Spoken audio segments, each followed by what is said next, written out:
Yeah. That's right, ladies and gentlemen. We are back. JV Wins, Dogon SS once again. May the 6th, 2025. Hope everybody out there is having a good day. And if you are not having a good day, I hope that your tomorrow is better than your today. Uh, we are back. Conscious Approach on YouTube. Major shouts out to everybody who tunes in, checks in with us, kicks it with us, watches our videos, hits the like and subscribe button, follows along with the content, leaves those comments. We certainly appreciate you. Before we get things kicked off, a few disclaimers. As always, we are now available on Apple Podcasts, Spotify, and Amazon Music. Just search Conscious Approach for the audio version of all of our live streams there. If you are not in the position to check us out on YouTube, just hit us up over there on those platforms. And if you're driving in the car, if you're otherwise unable to watch us in video form, you can check out the podcast version.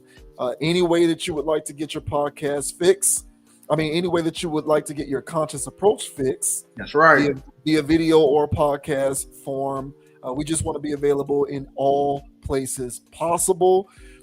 We are also now all available on TikTok. So if you're more active on that platform than any other place, just search us at Con Approach, CONAPPROACH. You can also engage with us in the content there as well. So let us know what you think. All full video uploads get added to our content library on TikTok. So anytime that there's a new development in terms of ways to be able to engage with the content, want to be sure to put that out there so that everyone is aware of what's going on. Otherwise, if this is your first time checking out what we like to do here and you have not already done so, if you are so inclined, please do subscribe to the channel so that you can get notifications whenever new content is published to the channel. This is how we do each and every week, each and every video upload. So whether you like what we have to say or hate what we have to say, we invite you to come along with us. Let us know how you feel. Let us know where you think we went right or wrong. We welcome the engagement. We do pay attention. So, yeah, man, other than that, we'll go ahead and get into the proceedings this evening. Got several interesting topics to kick around the lawn tonight. First up, we are going to discuss NBA veteran. Is Paul Pierce in the Hall of Fame yet? I'll do a double check on that. Okay, so yeah, he's definitely going in. I don't know if he's in or not yet. Yeah, fact check us on that. But Paul Pierce, he's a media personality. He's on Fox Sports every day. He's on that show with Joy Taylor and Keyshawn Johnson. They do what's the name of that show? Speak. It's a sports show. And it was 2021. He was inducted, bro. Okay, so yeah, Hall of Famer Paul Pierce won a championship with the Boston Celtics in 2008 against, at the time, the team that I was rooting for because of my favorite player, Kobe Bryant. And now he's a media personality. He talks sports on mainstream media outlets. He's on FS1 on the Speak Show with those other individuals that I just mentioned. But he also does his fair share of personal branding content wise, and where he talks on other subjects besides sports. He routinely gives his opinions on personal issues, relationships, marriages, all of that good stuff. And that's pretty much what we're going to get into here. So this is Paul Pierce, not talking about basketball, the NBA, or sports, but rather talking about marriage. And Paul Pierce believes that marriage is pointless now. He doesn't think it makes any sense. He believes that marriage is for poor people and old people. That is what Paul Pierce believes. He believes marriage is for poor people and old people, and he believes that there is absolutely no upside whatsoever to marriage if you are a man. It is only upside if you are a woman. Now, the woman who is co-hosting this show with him appears to kick back on what it is that he has to say, but for the most part, he is just giving his opinion on how he believes that marriage is dumb and pointless and stupid, doesn't make sense for men, and it is for old people and brokies. So, these days, whenever we broach relationship / marriage topics on the channel, we're not necessarily covering new ground. It's pretty much the same talking points, but coming from the perspective of different individuals. And this time it happens to be Paul Pierce. So first we'll allow Paul Pierce to speak for himself, and then we will give our opinions on his views on the subject after we have played the clip. You know what I'm saying? Like, because I feel like every relationship shouldn't be based off sex, but every relationship is based off of that. I don't think so. 100%. You can't tell me nothing different. This is what I feel, and that's why I'll never be in another relationship, because it's always based off of that. So you're not going to be in another relationship? Hell no. For what? Because it's going to be based off the sex. Once that wear down, you're going to go find somebody else that's better. Yeah. It ain't going to be based off of. This is the thing, and listen carefully. Relationships. Let me tell you what marriage is all about. Or let me tell you what marriage is and who's marriage for. Marriage is for old people and poor people. Okay, so let's get into that. Why? Because when you broke, our parents, like my moms and all them, they married on a merit of like, okay, we're going to put our incomes together, have all these kids, and then when our kids, we're going to have 5, 10 kids back in the 60s, all them, they're going to have 5, 10 kids so they can work and bring income. Yeah. So you poor. So you married for that. And now when you get old, somebody that to be by your side to take care of you. Right now, my mom got married. My mom never been married in my lifetime. She got married when she was 70. Wow. It was perfect. She had somebody by her side the whole way through. So do you... I really believe that. Like, that's what, like, outside of that, it's no advantage to a man. Why is marriage an advantage? What advantage? What does it do for a man when things go south? Like, we gonna have to give up half our this, pay child support, but what do it's only advantageous to a woman. Like, it's real talk. But what if you meet a woman and you're like, wow, she's a gem, she's valuable, she's everything, and I want to lock her down in marriage? I don't want to lock no woman down. We could be cool. So you're telling me right now today, you on January 4th, you do not want to be in a relationship ever again? I don't think it's realistic long term until I turn 70. I am done. I've never been more done with a I'm 47 right now. Until I turn 70, that's the only realistic part I see is because we both old. We ain't out in the streets. We at home watching TV. You go take me to the hospital. I'm going to take you to the hospital. That's it. But right now, I'm too cracking right now. So what I need to is it because you feel like... All right, that was pretty much the end of it. This guy's invoking his inner DDG, talking about how he too popping. This is inner DDG because he too popping to get married. Do you think that there's any sense to what he said?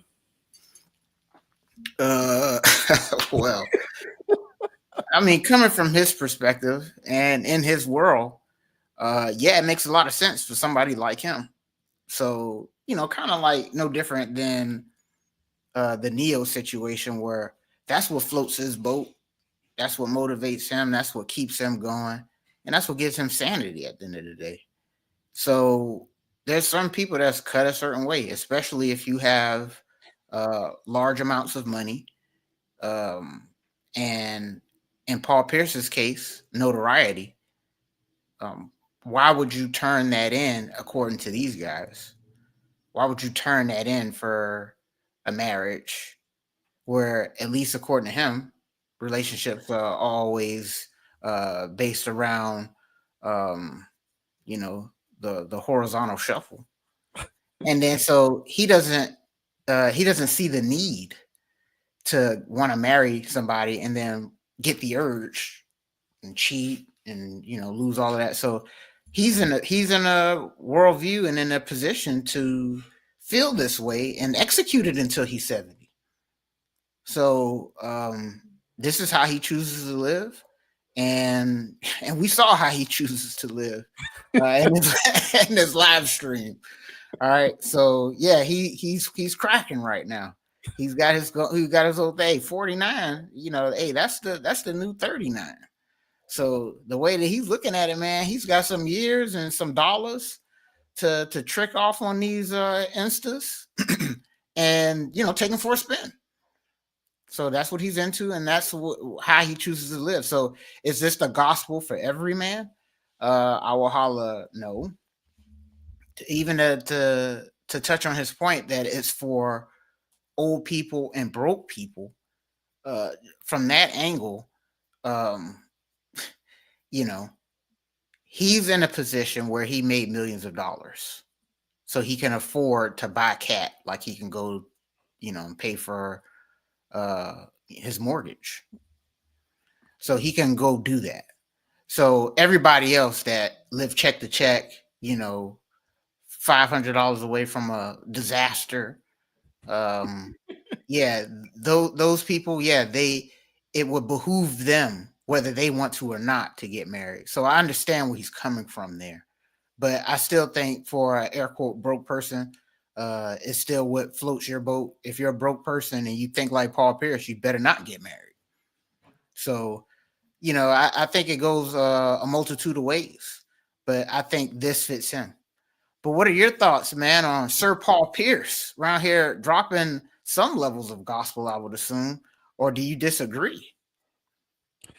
I agree and disagree at the same time. I think he's speaking from his perspective, you know. And again, let me just reiterate real quick. Obviously, anyone who is familiar with what we do here on this channel, we're not talking about anything new. But what I like to do whenever I bring up topics that cover the same subject area is I like to do it whenever it's an individual. I like to do it based upon the different individuals who give us their perspective so that we can comment on that. I'm just personally fascinated by human pathology, and I think that it is important for us to always maintain awareness of the pathology inherent in the individuals who are giving us their perspective, instead of being fooled into believing that that's the general consensus, because context does matter. So, for an individual such as Paul Pierce, as you suggested, I agree and disagree. Now, the whole point about marriages for broke people and old people, I don't like that because it's dismissive towards people who aren't rich, and I just feel some type of way about this social climate that we have, where we're very quick to dismiss people who aren't top 10 percenters or top 1 percenters as, oh, okay, well, because you're not making millions of dollars a year, you're relegated to the bottom barrel of living this uneventful life that is full of a lack of excitement. And that's the kind of tone that I pick up from people with those kinds of talking points. Furthermore, specifically when it comes to age, you may think that way, but that doesn't explain the many, many individuals who are rich, who are successfully married. If what he was saying was a blanket statement across the board, then no one who was rich, who was a man, would be getting married. Yet we, of course, know that that is not the case. There are plenty of married men in the world who are financially self actualized, and they furthermore don't see an issue or struggle with the prospect or the reality of being married. So we already know that we can debunk specifically what he talked about. But at the same time, I can also say from his particular perspective, he is right. He's kind of simultaneously right and wrong. He's right and wrong at the same time. Everything that I just said explains why I disagree with him. However, I also agree with him because when you live the kind of life that he lives and you speak from the perspective that he speaks from, it doesn't behoove you to get married. We're talking about a guy who went live. We're talking about a guy who went live on social media while being employed by ESPN, having a stripper party. Now the smoking and the drinking and the playing cards, I don't think that's what got him fired from ESPN. It was the strippers that got him fired from, from ESPN. He lives that kind of life. When your engagement with women is women who are for sale, when it's sex workers, strippers, Instagram chicks, chicks who do corn, chicks who do OnlyFans, when those are the women that you are pursuing, then of course you should not consider being married, because those, from a profile standpoint, are perhaps the absolute worst women to consider for marriage. No man should ever consider marrying a woman whose business it is to leverage herself physically for money, from men, for attention. When sex is your business, when male attention and validation is your business, considering an individual such as that for marriage is not wise, because you never know if and or when that woman is going to decide to put herself back up for sale, if she feels as though she can trade up, because you're no longer sustaining or satiating whatever it is that she requires from a lifestyle standpoint or from an anything else standpoint.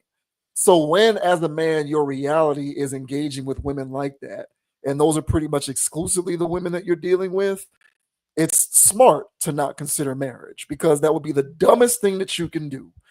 You will be extracted for resources. It won't go well. If you went so far as to getting married, you will ultimately lose half your stuff, if not more. If you had a child with this woman, you're going to end up giving more than half your stuff, because when you factor in the child support, it's actually more than half. So it ain't smart. And all he has to do is look at other professional athletes as an example as to why that's not smart. Don't be Zion Williamson. Don't be don't be Tyreek Hill. Don't be a lot of these idiots who fancy the same kind of women that Paul Pierce fancies, but they were dumb enough to believe that marriage was a good idea when you're dealing with women like that. Marriage is only for women who are off the grid. It is not for women who are for sale. You said that he shops for women at a grocery, like I analogize it to shopping at a grocery store. Mm-hmm. When you are dealing with women like that, it is just like going to a grocery store. You're shopping for items at a grocery store and you're paying for them at a register. Chicks like these, you're shopping for them just like a grocery store and you're paying for them. And any good or service that you pay for can be repackaged and resold to someone else who's willing to pay for it. That is not someone whom you should consider for marriage. So long as Paul Pierce is living that kind of reality, what he is saying from his perspective is correct. Go ahead and just do your thing. I don't know where he's getting this whole 70 thing from. Now, I'm assuming he's being tongue in cheek with that, which is fine. He probably just means, generally speaking, when you get old. But I mean, I don't know. Old rich men have, to me, old rich men have stuff to lose too, just like young rich men. So I don't think you should consider marriage, period, if you fancy exclusively dealing with women who leverage themselves for sale as if they were a good or a service. So as long as that is the way that he chooses to go about dealing with women, what he is saying is spot on. But that is, of course, his perspective. It is not the perspective of everyone else who does not come from that reality. Yeah, and we say this. I know I say it enough when we're talking about these dudes that do have cash, and like you said, that are in the positions like the Zions and the others, but they do it the way where they're getting caught up in foolishness and having money extracted from them. So the argument always would be, at least from my side, is why even do it? So I think what Paul was doing here, and the reason why I found it so comical, is that he's so matter of fact about things at this point, at least this topic. He came there looking matter of fact with his robe on. He's going to do him apparently right now. And if you don't like how he feels about it, tough. So it may not come across well to people who want to hear things softly, but he came straight at you with how he looks at it. And so in a more direct way, if you will, he pretty much surmised what I was saying in previous videos on why guys with certain levels of bags would even think about getting married, if it's so risky, So even if they're not the Insta slores and they figure that they got them a good one, and then they married her, and they were married for 8 years, got 2 kids out of it. Now she's calling for divorce and alimony. And so he didn't get off Instagram, and so athletes are going through that. So yeah, it doesn't make sense, but especially as you mentioned though, it's just all about your mindset as a person. How are you going about this? How are you doing these things? So yeah, I get where he's coming from. I think he's just real matter of fact about it. So it comes off, elitist. But yeah, man, if I said that and then somebody literally articulates it, I can't, I'm not saying you are, but I'm saying I'm not either. But you can't be upset when you actually hear how it sounds. You don't like how it sounded. That's what you just asked for. Yeah. So Paul Pierce is doing what I ask these athletes to do. You kind of don't want to hear it, but it's true. And so long as he's got more cash than others, it doesn't serve him. So yeah, it makes sense. Yeah, it does make sense. It is not practical for guys in their position to get married. They have far too much to lose. But again, there are several other examples of pro athletes who are successful in marriage. So I personally, in my opinion, it's more of a social environment, upbringing factor than anything else. If you come up in a particular ecosystem, which dictates that you are susceptible to making suspect decisions when it comes to women, then when you come into money, it is advised that you steer clear of anything that can cause you to risk everything that you work to earn. If you didn't come up in such an ecosystem and you're kind of a little more balanced and subdued with the way that you kind of interact with and deal with women and the kind of women that you pursue, I don't think that it's the death nail that it can be for other pro athletes. I think it's on an individual case basis. But for people like Paul Pierce, he's right. So I'm not mad at him. I just think that that's a message that people who are more cut from the Paul Pierce cloth need to heed. And it's not necessarily a message that people who aren't cut from that cloth should heed. And like I've said this before, I don't know. I won't speak for women because I'm not a woman. Although I would imagine that this is true. I will speak from the perspective of being a man because I am one. Men know when they are built for marriage. We all know. Every man knows whether you're built for this or not. All right. And whether you have money or not, you know that it's a part of who you are to be built for it. It's like alcohol.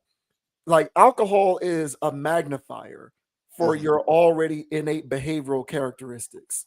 If you're a loose cannon already before you start drinking, when you start drinking, your penchant for being a loose cannon is going to get worse. It's going to be amplified. As a man, we already know when we're built for that. When we're built for that relationship stuff, we're built for this marriage stuff. We already know whether we are built for that or not. Money aside. So when you come into money, your money is merely going to amplify your base innate behavioral characteristics, in my opinion. I feel like we are who we are. If you're built for this and you're built for that long-term stuff, and you're built for being with a woman and building marriage and family and doing all of that, you were probably likely like that before you came into money. So money is going to just better facilitate your ability to acquire it. But if you are somebody who's for the streets, you were for the streets before you came into money. Money is not going to turn someone who wasn't for the streets into someone who is, or vice versa. That's how I see it, in my opinion. I kind of feel like we are who we are. And so when you know that you're cut from that cloth, you shouldn't do it. Which means also when you come into money, now coming into money, that does not mean, okay, well, now I came into money, so now is my time to start considering this. No, if you wasn't considering it before, don't start considering it now. That's hustling backwards. Just keep doing what you're doing, ride it out. And, if you never get it out of your system, if you never reach that epiphany, if you never have that light bulb moment in which you decide marriage is for you, then it just isn't for you. It just isn't for you. And if you're still someone who wants to be like a father or a parent, despite not wanting to be married to anybody, then you're going to have to consider whatever measures you need to consider in order to make that happen for yourself outside of getting married. But don't convolute the situation by thinking you have to enter into this contract just to sort of fulfill some of these other innate desires that you have. We all know who we are as men. And if you're not built from it, steer clear. And that's the only place where I will remove the money factor from the situation, because I feel like money, similar to alcohol, is an amplifier. If you were built for this beforehand, you're going to be built for it when you get money. And if you weren't built for it beforehand, you're still not going to be built for it when you get money. And for someone such as Paul Pierce, before he came into money, I would imagine he was for the streets. You know, so at least he's self-aware.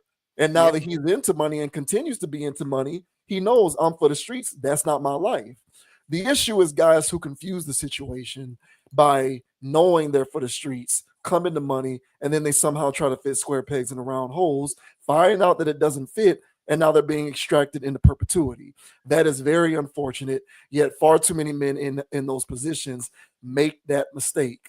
Listen to the inner voice, know who you are, and act accordingly. Yeah, man. Well said, bro. So, yeah, you know, I didn't know Paul Pierce was such a character. I know he's a character, but this level of Paul Pierce, I've never seen it before. So this was quite entertaining. I appreciate it, Paul. So, hey, man, anytime you're doing anything now, whether you're on speak or doing anything else, man, I want to see that Paul Pierce. You know, the uncut, the unfiltered one, because this was a joy to watch. I got a good laugh out of it. Yeah. I knew he was a character when he got fired from ESPN. Yeah, but that was a wild video, bro. You got a corporate ass job and you streaming like that. Like his I don't care was on 99 at that moment.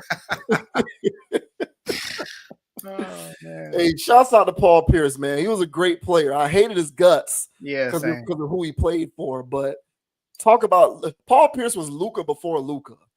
You know, not athletic, not explosive, but can still just get his shot off whenever he wants and score at will. It was crazy. Crazy.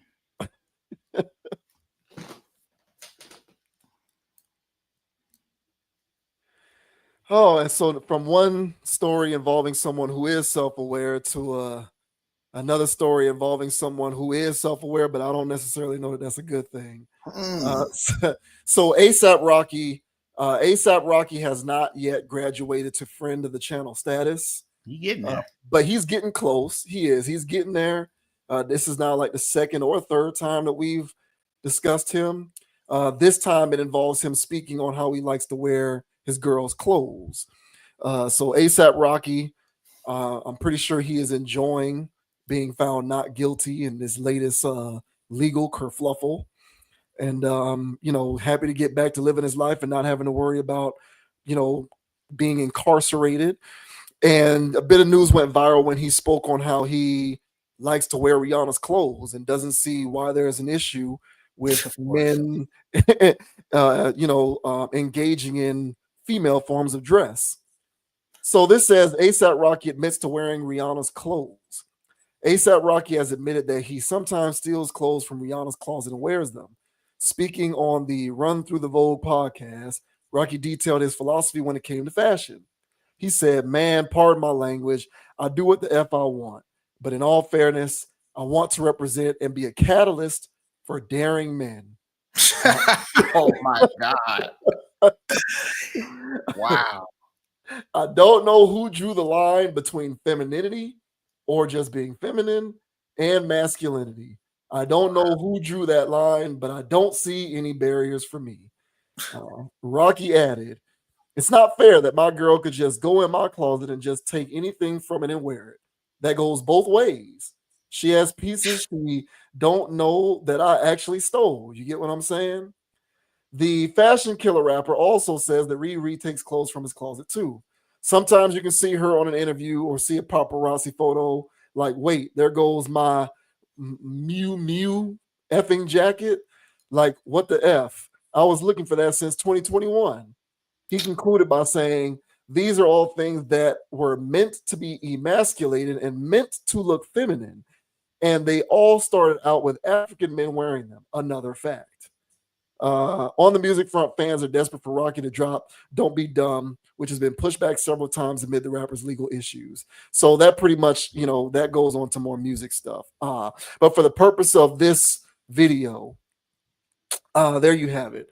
ASAP Rocky does not understand why gender norms have been attributed to forms of dress. He wears his girl's clothes.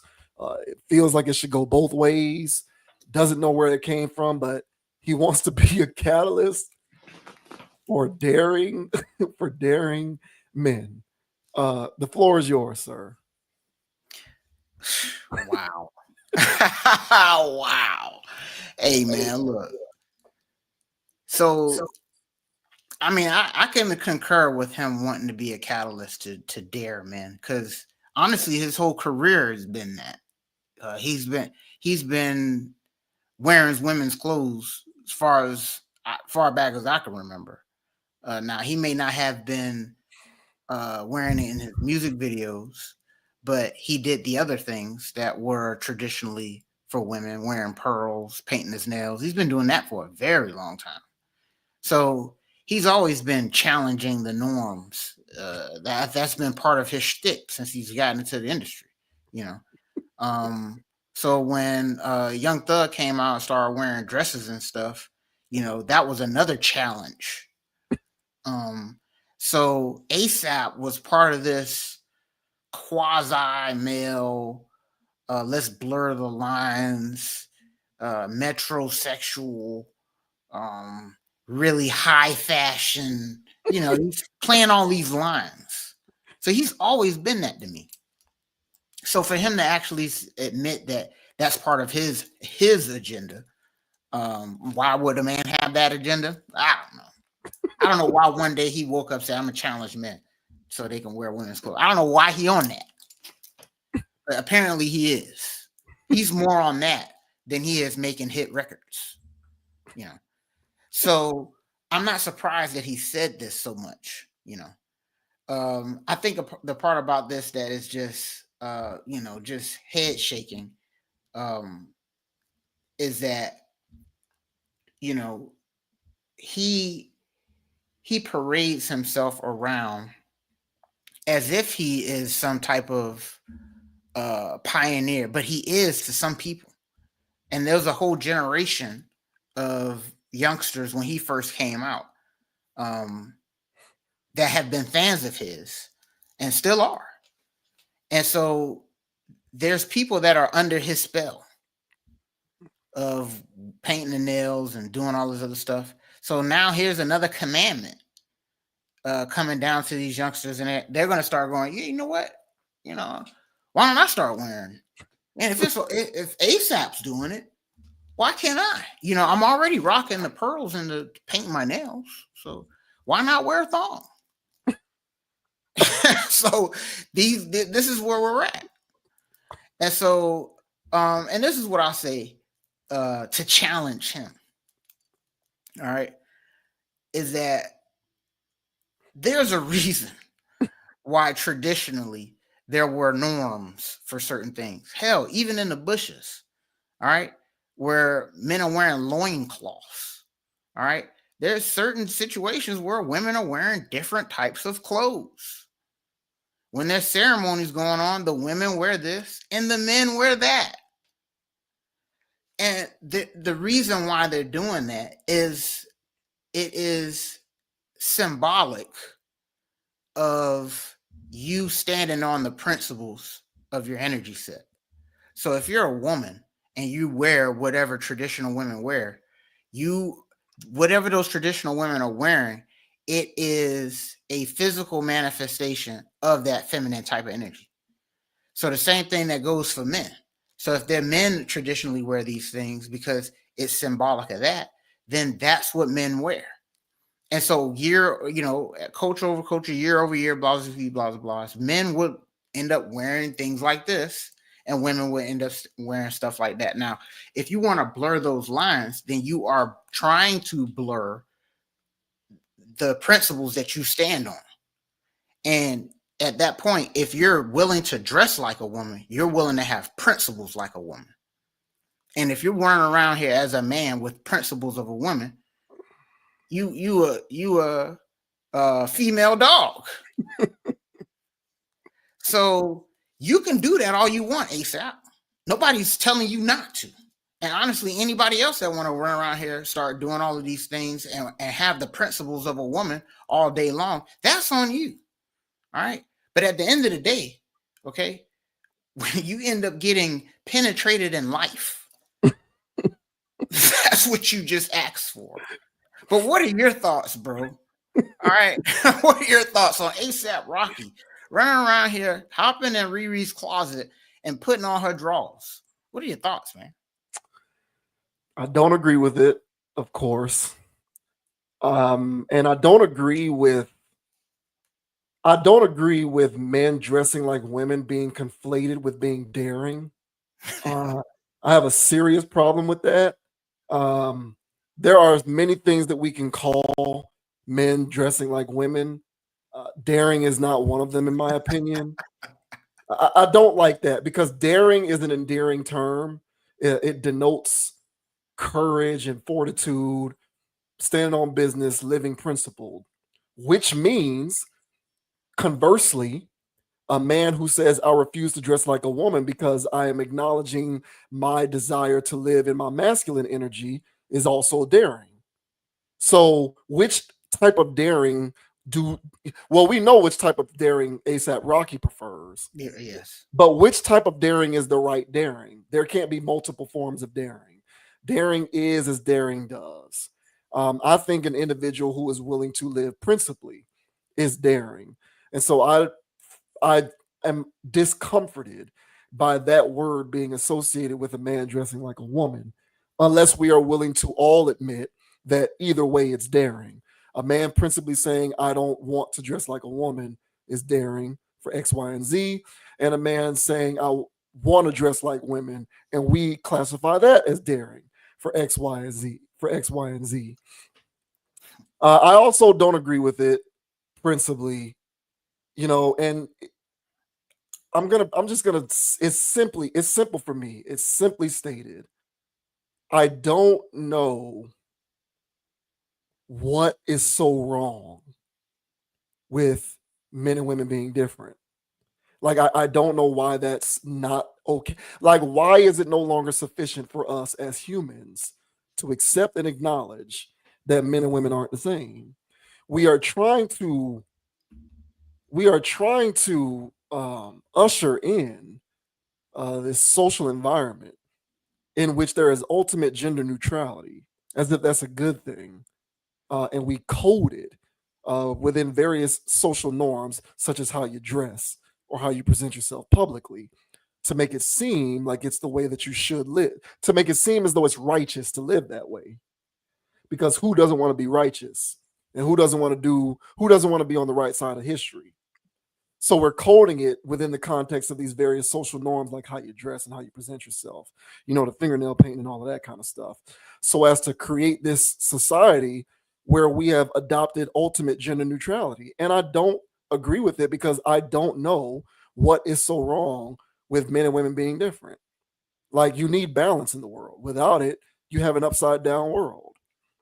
Men are women's counterpoint, men are women's counterparts, and vice versa.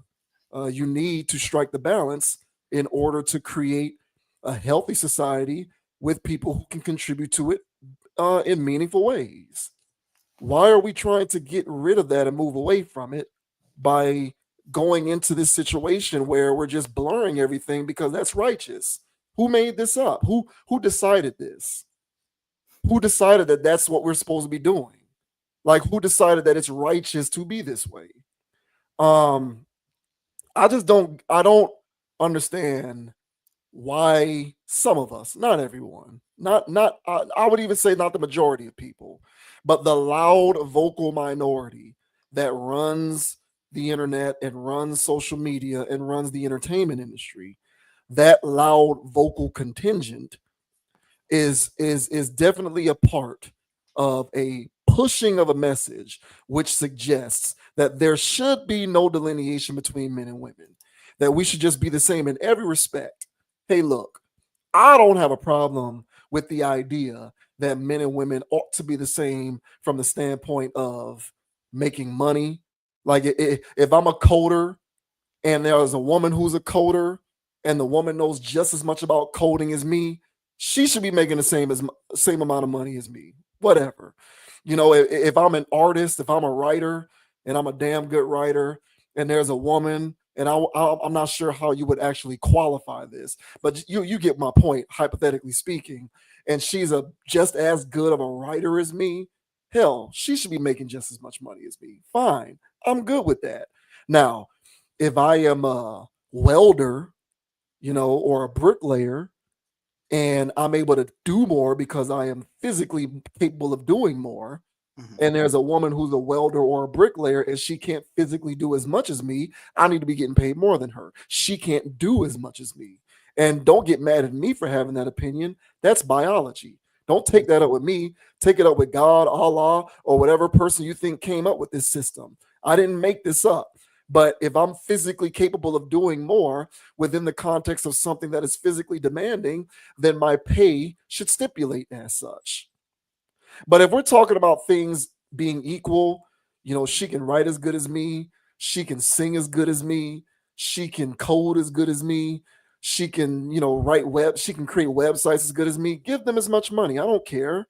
But when it comes to various other social norms, why the need to blur the lines and get rid of the delineation? There's nothing wrong with us being different. If we were meant to be the exact same, we wouldn't be sexually dimorphic.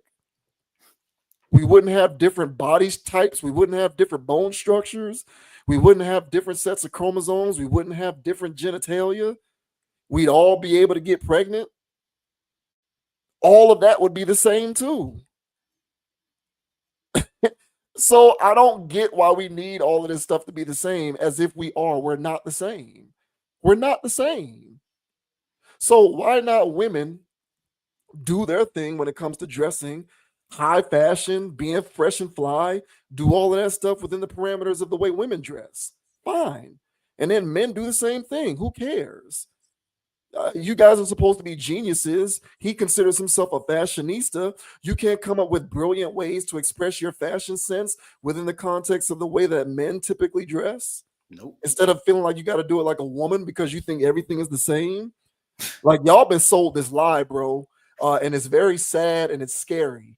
You know, y'all want to live in this weird old world where people can just like spontaneously change their genders and sex and just chaotically live and do whatever you want. Like, there's nothing wrong with us being different, and there's nothing wrong with acknowledging those differences. It's what makes households work. It's what makes religion. It's what makes relationships work. It's what makes marriages work and family work. Balances that offset one another. You need balance in the world. When you have the same thing, the same energies, the same hormones, the same everything going on at the same time within the same, you know, physical space, it becomes a combustible situation. It's very imbalanced. But leave that up to these weirdo agents who are trying to be a part of ushering in this world where we just want literally everything to be the same. We're not the same, everybody. And I know that there's again, I'm saying that acknowledging that I believe the majority of us understand this. But there's a very vocal minority contingent in our society that is trying to slowly but surely create inroads to make the general consensus be that in every respect we are the same and there are no differences. It's a very dangerous game to play. And to quote one of the things that you like to say often on this channel, if you think that's such a great thing, check back with me in 50 years and let me know if you enjoy the world that you're living in. Yeah, 1,000, bro. And you know, we're also, you know, very aware that ASAP just beat a serious case. He just beat a serious case, so you know he's got to pay the piper, man. He's got to put stuff out there. Well, he's been wearing dresses for a long time. No, that's fair, but you know he still got to, you know, take on the responsibility of daring men and make sure he lets the internet know about it. And agents such as himself, as you mentioned,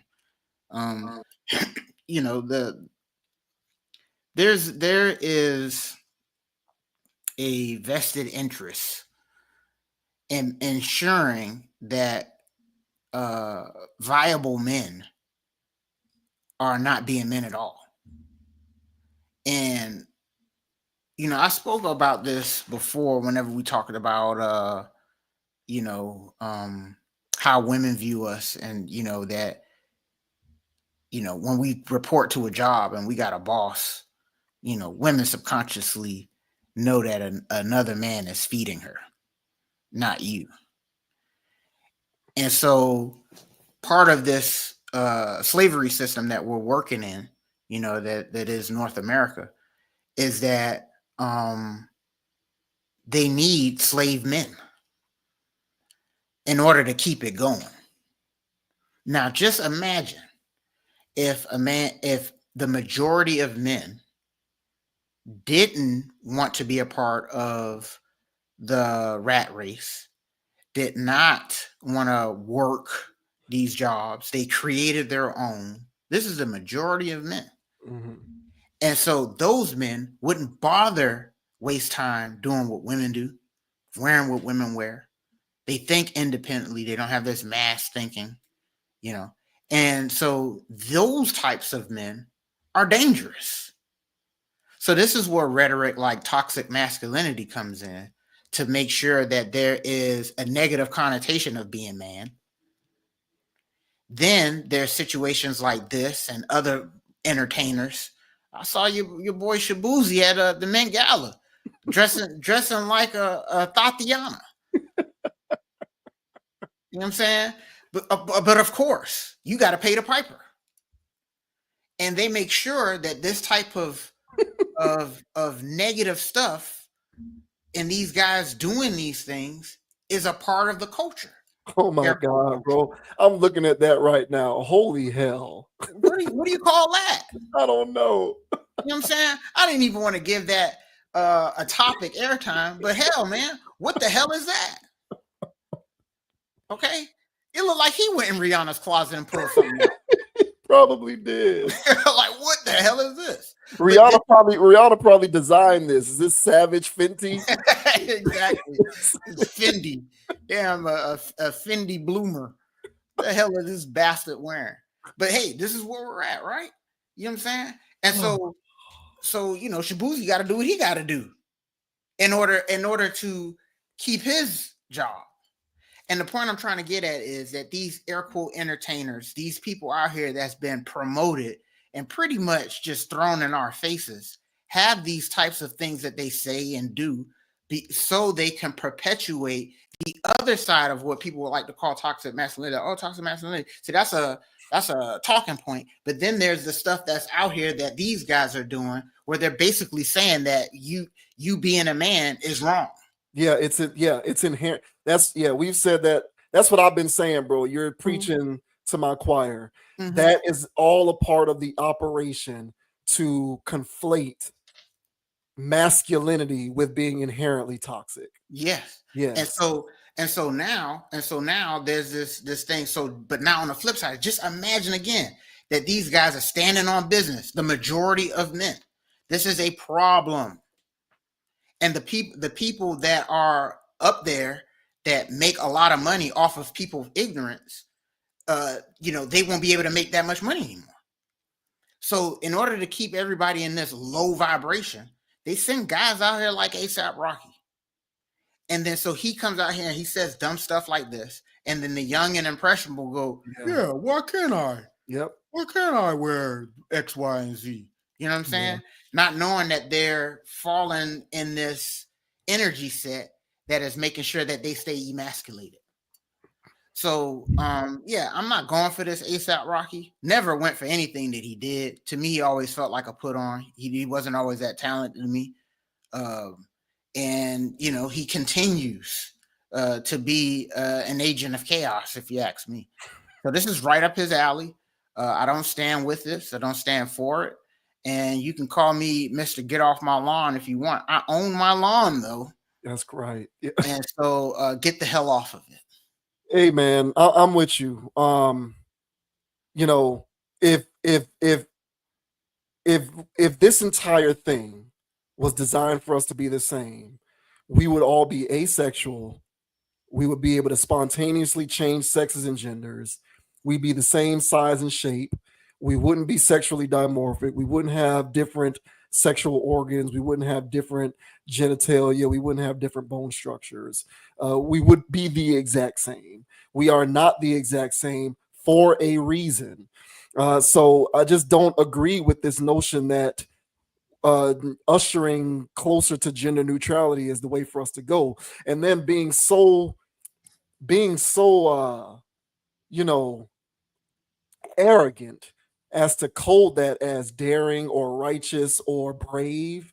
I find that very, very insulting personally. I find that to be very insulting, and I find it to be the pinnacle of arrogance. Furthermore, yet this is yet another reason as to why I've always been very nervous about embracing this idea that hip hop is our culture. Because when you say hip hop is our culture, when you say hip hop is synonymous with the culture of the community, you're also again saying that murder, death, kill, drugs, and guns and street life is synonymous with your culture. And then you're also saying that this kind of behavior is also synonymous with your culture. Correct. Because he is a vanguard within hip hop culture, if you ask me. Mm-hmm. Like he's a staple within that community. Don't take my word for it. All right. I went to college.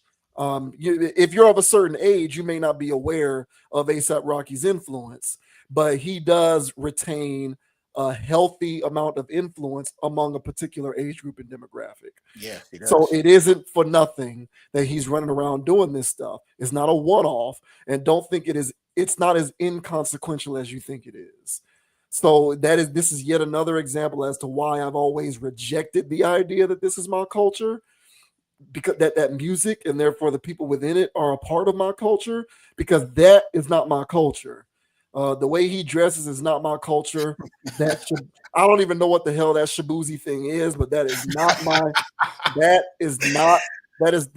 my culture. It's not. So again, man, this social deconstruction that they got going on out here, it's still a very well funded operation, and it continues to be a well funded operation through the entertainment industry, in my opinion, backed by corporate America overall. And I'm telling y'all, if y'all think this is cool, get back to me in about 100 years and let me know how you feel about that. Yeah, bro. Hey, let me know in 5. Right. Y'all gonna be somewhere else, I swear. yeah, it may not. I'm saying 100. It might be 5 years, 10 years. Lord have mercy. It's insane, man.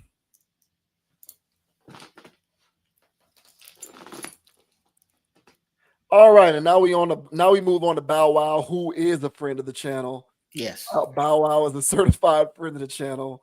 We've talked about Bow Wow before. Bow Wow's, wish to get Diddy parties back. He really said that. He did really say it. Bow Wow wishes that the Diddy parties were back. He misses them. He feels the gaping hole in the industry. Yeah. Seriously. Yeah, no pun intended, by the way. Yeah, he's missing it. He's missing he's missing the gaping hole left by Diddy in the industry. It's terrible. And now he's also talking about how, he has fake flexed and been caught doing it. He isn't the only one. Other people in hip hop and rap do it. He just so happened to be somebody who got caught once. He regrets it, but he owns it. He says that he got caught fake flexing. This, of course, came up during a conversation with another agent in the industry, Shannon Sharpe. So yeah, and for anyone who doesn't know Bow Wow years ago, posted to Instagram that he was traveling via private jet when it was found out that he was actually flying commercial. And so he got clowned for it on the internet, got roasted real bad for lying about the way that he was traveling. He got exposed for fake flexing. And so now he's speaking on that years later and coming clean about how that all came to be. So this says Bow Wow owns up to fake flexing with viral private jet picture. I got caught. Bow Wow has finally admitted it. He was fake flexing when he posted a picture of himself flying on a private jet when he was really on a commercial plane in 2017. Bow Wow owned up to his viral fail on an episode of Club Shay Shay with Shannon Sharpe when he explained that when he explained what he doesn't like about being famous. Not being able to live freely, he said when asked. Everybody judges you knowing they're doing the same thing. It just ain't televised. Immediately after that, Bow Wow and Sharpe got into the topic of Bow Wow's viral moment involving a private jet that he wasn't actually on. I got caught, simple as that. I was fake flexing, didn't think nothing of it. Bow Wow then revealed his motive for doing it. He didn't want people to be aware of how he was actually traveling because he's famous, which admittedly is believable. I saw the picture. I'm about to post this because I don't want people to know how I'm moving, and I posted it to derail people. So here is that post here. Somebody on Twitter, this guy just posted about flying on a private jet, but he's actually on my same commercial flight. The rapper explained that after he posted it, he went to sleep because he didn't think what he did was crazy. But then after he got caught, he wasn't angry. He actually understood and owned up to his mistake. You know how many rappers lie? Y'all caught me this one time. Never again is over. I'm normal and I make mistakes and I can own up to it. You know how many jets we've been on since then? A lot.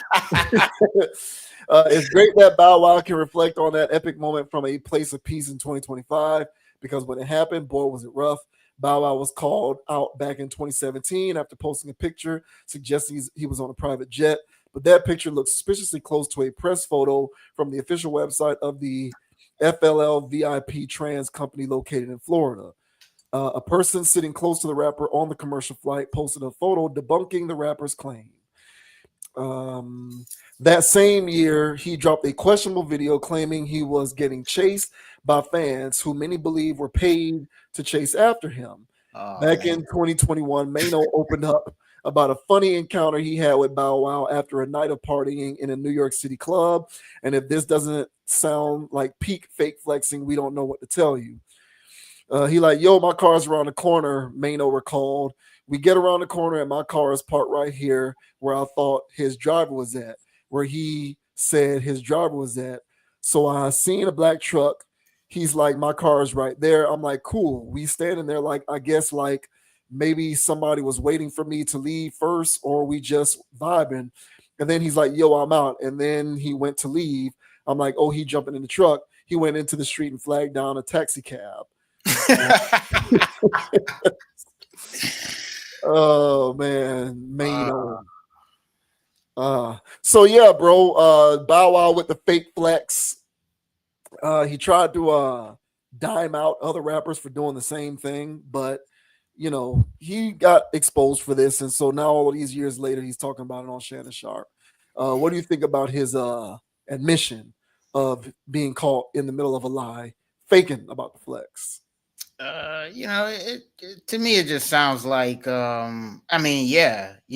he's air quote owning up to it. But then again, like somewhere in there, he said, you know how many jets we've been on since then? Yeah, 0. Am I close? You know what I'm saying? He's still lying. Or he could have been on jets since then, but they weren't on his dime. He may have been a guest of somebody else who could afford it. Maybe he was on a standard, you know what I'm saying, Spirit, Frontier, you know what I'm saying, airline. So I'm not buying this guy. His whole thing is that he's a habitual liar. And so when you get called out for fake flexing, going to a vehicle that's not even yours, like is that how far we're going with this? Yeah, that's rough. So this guy here, living the Sean Kingston lifestyle. You know what I'm saying? Just putting on, just faking. I'm pretty sure he done ran off on some plugs himself. And then saying, hey, man, everybody in the industry does it. And that's his excuse. That all rappers do it. Oh, that's how y'all get down? Word. Oh, I'm going to start doing it, But why are these millionaire rappers, air quote, having a fake flex? Wearing moistenites instead of real diamonds and all this other weird stuff they got going on. Why are they faking so hard? You know what I'm saying? Well, it's because they're not getting paid. And so are they making more money than the average person that works at a fast food restaurant? Yeah. But they're not making the amount of money that they put on that they're making. And so if they actually had on a piece of jewelry that was within their budget, it wouldn't be as glistening. The car wouldn't be as big. You wouldn't be riding first class. And so these guys, for a career, are liars. It's just wild, though, when you're getting caught in the act multiple times. And these are in the times where his reign is over. Well over. Been over. So he's doing this fake flex like he's an old man that still got it. And he's younger than us. What the hell's going on here? And this is what's going on with this guy. He's delusional. He's out of his mind. And so, of course, he's going to lie. And, of course, he's going to keep lying. This guy will lie for the rest of his life. So when we're in our 60s and Lil Bow Weezy's in his late 50s, okay, he's going to be doing the same crap. You know what I'm saying? Getting caught doing this, getting caught doing that. It's just going to be part of his whole life. Because, and in the back of his mind, he's still Lil Bow Wow. So let it go, bro. Embrace your age. Embrace where you're at. The parties are gone. There's a lot of things you have to come to grips with. And one of them right now is you ain't him no more. And that's just fine. But what are your thoughts, man, on Lil Bow Wow running around here fake flexing and getting caught in multiple instances? What are your thoughts, bro? Yeah, that's all very well said. I feel sorry for him. I feel sorry for the fact that despite the fact that he is indeed well past his heyday, and I don't care that he did this in 2017. He was well past his heyday in 2017. Exactly. So as far as I'm concerned, it doesn't really matter that it happened at this point. What, 8 years ago? 8 years ago, he was well past his heyday. So I feel sorry for him that despite the fact that he's well past his heyday, he still feels the need to put on like this. That has to be a miserable way to live.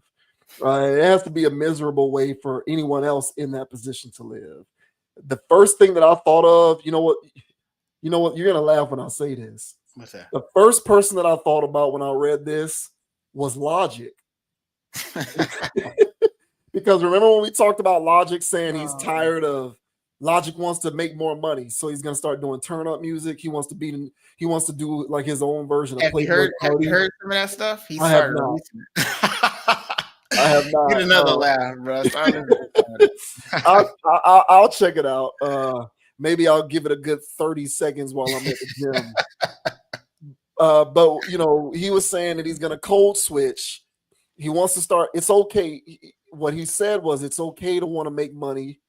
And so what he said was, I'm going to code switch and start making turn up music. The inference being he's going to do that in order to make money. And he name dropped Playboy Cardi as his inspiration. Like, I'm going to start doing my own version of Playboy Cardi and making this turn up music.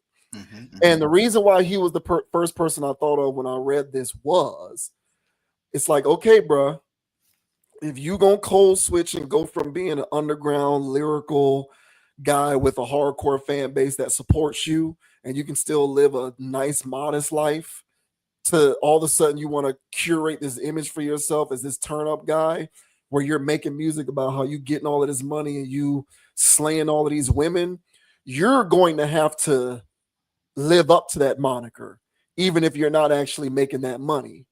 So you're going to go from somebody who was comfortable and able to, you know, orient your career in a manner in which you didn't have to concede to potentially having to fake flex, to now being a part of the ecosystem in which you might have to fake flex because you want to be a part of this turn up world where you're all up, where you're making that kind of music and talking about the money and the women and all of the materialistic stuff.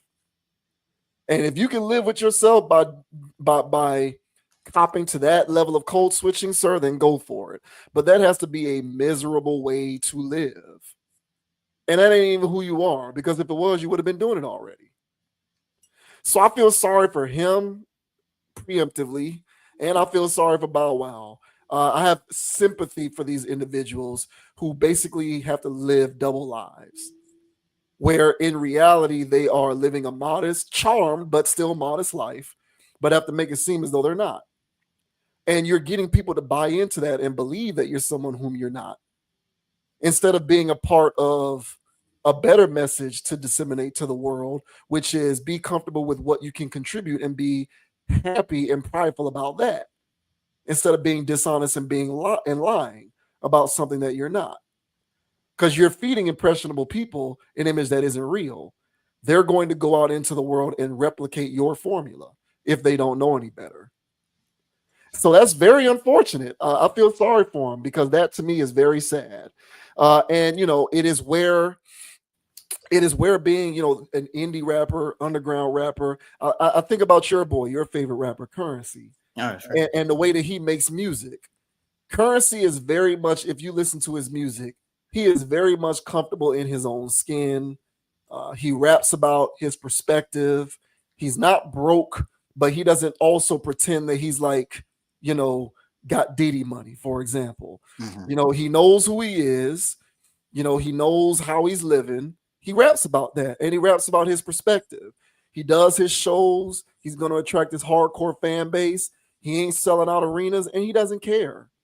And when he makes his music, he makes it clear this is who he is and that he doesn't care about that. But you have to be built to not be a conformist in Exactly. order to be comfortable in that energy. Exactly. And the more people in the world who are built for a lack of conformity, the better. But people like Bow Wow are built for conformity, and so they spread their lifestyle of conformity to unsuspecting people who are then going to go into the world and also subconsciously capitulate to being a conformist. And you're capitulating to being a conformist by pretending to be someone whom you're not. So I think it's very sad that he even did it, and I believe he continues to do it. We just ain't found out about any more Right. examples. Yeah, we just Exactly. don't know of any further examples. And just because other rappers do it, don't make it okay. Uh, Exactly. that just means that y'all are all sitting around being hyper conformists and spreading this dangerous type of rhetoric onto people who are going to also be conformists and not think for themselves.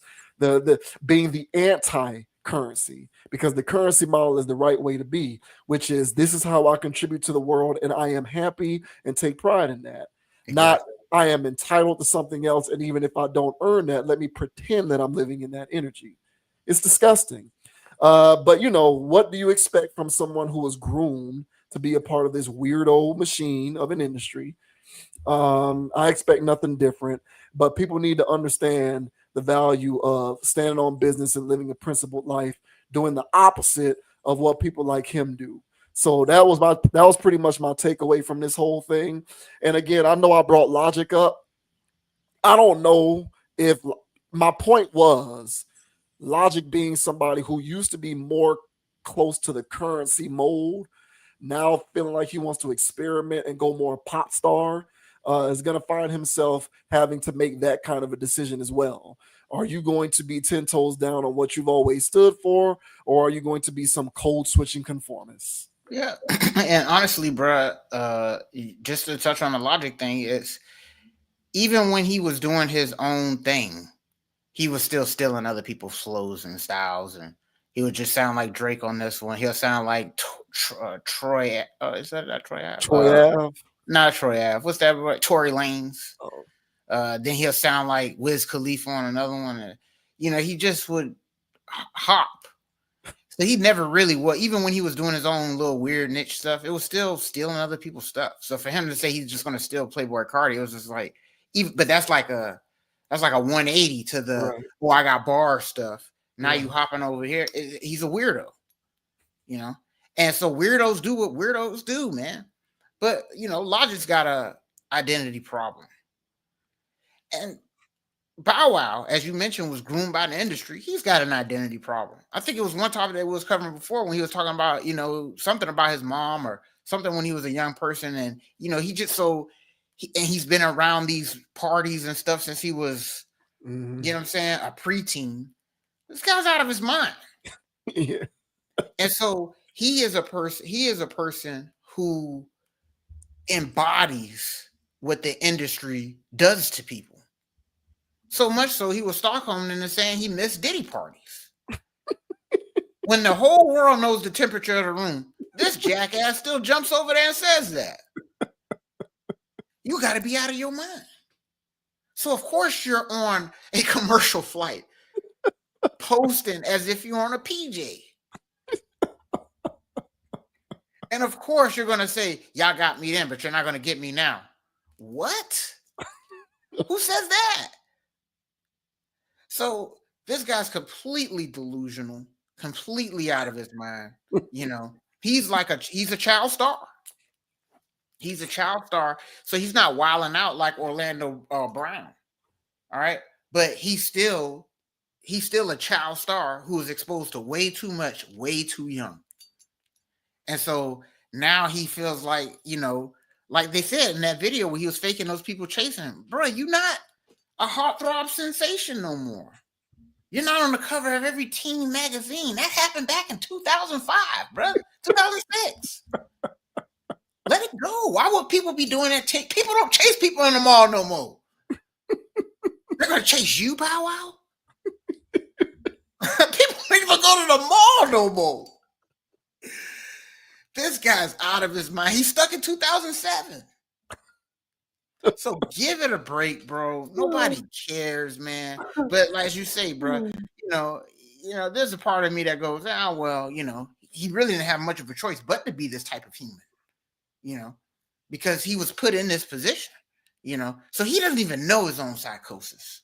So he gets there on Shay Shay and he's talking all this stuff as if he's dropping knowledge or I'm gonna come clean with this. Nobody gives a shit. Everybody knows you did it. So he's grade A delusion. He's a person that believes he's bigger than he really is. Yeah. In his everyday, day-to-day life. And that's the torment, I guess you said. That's the sad part. Because when he wake up in the morning and brush his teeth, he's sitting there, acting as if he's better than the next person. I'm Bow Wow. You don't know who I am? Everybody knows who Bow Wow is. He talks to himself like that. Probably does, yeah. Yeah, so nah, man, give it a break, man. I take no reverence or any glee from dunking on this man like this, but sometimes people need to get windmilled on. So take a hike, Bow Wow. 1,000 lashes for this. No one who is actually flying on private jets all the time on their own dime. Okay, let's make sure we're clear about that. Because you can fly on somebody else's jet, but no one who is flying private on their own dime all the time is someone whose career has went the reality TV route. If he was still the Bow Wow from 2005, 6, 7. He would not be someone who is relying on reality television as a way to maintain his livelihood. And he has effectively transitioned from being known for anything that has to do with music to being someone who is pretty much exclusively known for being on reality television. And you can call it what you want, but reality TV is mostly littered with washed ups and has-beens. Yep. It is what it is. So don't take my word for it. Next time y'all got free time, check out any one of these reality shows on MTV, VH1, WeTV. They are all people who do not have any relevance in today's entertainment world. So he is among those people. And they are doing that because they need the money. Trust me. They're not doing it for the health. They're not doing it for their health. They're doing it because they need the money. Sick, bro. And honestly, bro, you know, besides the dangerous rhetoric on those shows, it is, you know, I guess again, I guess you could take something from that, man, that they have to sell themselves out. I mean, I guess they already sold themselves out before to get in the position that they're in, but they're in this perpetual cycle of selling themselves out and just absolutely looking like clowns. Well, they're in an even more compromised position because they used to sell themselves out to be able to, you know, get rich and have fame and notoriety. Now they're selling themselves out to pay bills. And that's even worse. I do get something out of that. So kick rocks, Bow Wow. Hey, good luck, Bow Wow. You know, good luck on the latest season or whatever the hell the name of the damn show that you on is. I don't know. Crazy. Now we're gonna talk about Candace Owens flaming T.I. for being a phony. Candace Owens. So years ago, a clip of a viral exchange between Candace Owens and T.I. took place at I believe this was a Revolt event, some kind of like a Revolt Summit. So T.I., Candace Owens were both a part of the same panel during a Revolt Summit many years ago. And it went viral because they went back and forth, and T.I. was dunking on her because he was saying, he was playing to the crowd. He was saying a lot of the things that the crowd liked to hear, and he was getting a lot of ovations, and Candace Owens was perceived to have been the person who came out on the losing end of that exchange.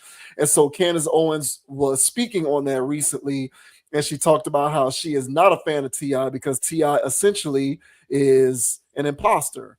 When he speaks on these things in that way, he's not actually being truthful to who he is. So this says Candace Owens blasts T.I. as a fraud for his real political views. T.I. may not stray away from a physical altercation to defend his wife, but his combativeness also occasionally extends to his political views. You may remember a particularly spirited debate with conservative commentator Candace Owens during a Revolt Summit in 2019. Well, now Owens is calling T.I. out as an alleged hypocrite. She recently appeared on the Jason Lee show, where he gave her some credit for holding her down against him in a forum, as called by the Neighborhood Talk on Instagram. He is such a scam artist. You guys have no idea, Candace Owens said of T.I. The whole thing's an act. He is literally just a whole op. I have no respect for him. T.I. and I had whole conversations before we got on that stage. He's basically conservative. Kanye put me in touch with T.I. We talked about stuff. He was like, yeah, I agree on this. I just can't get behind Trump. He turned snap as soon as we got in front of the cameras. It was a show. I don't like frauds. He was being very performative. Killer Mike's excellent. Behind the scenes, in front of the scenes, same person. She remarked before disagreeing with Lee's notion that MAGA and conservatism are two different ideologies. So we don't need to read that part. So here's a clip from that exchange where Candace Owens calls out T.I. for being a hypocrite. But you know where I will give you your credit? Because I'm going to tell you one forum you were in that I liked. And I was like, you are holding your own. It was you and T.I. at the Revolt Summit. That ain't nothing you I haven't breeze even over. finished the sentence. How am I making You light of started anything? with some bullshit. Okay. He is such a scam artist. You guys have no idea. Who, T.I.? Yeah, he's like, the whole thing's an act. Like, he is literally just a whole op. I have no respect for him because he's just a whole op. T.I. and I had whole conversations before we got on that stage, and he's basically conservative. Kanye put me in touch with T.I. We talked about stuff. He was like, yeah, I agree on this, blah, blah, blah. I just can't get behind Trump. But So y'all didn't seem to agree at all when you got on the camera. He turned, as soon as we got in front of cameras, it was a show. But you handled it well. Yeah, though. because I don't like frauds. But were you prepared for it to flip like that? Mm-mm. That was a good one. Yeah, he's I a thought fraud. you held your, I mean, it seemed a little performative. He was being very performative. Yeah. But I do like Killer Mike.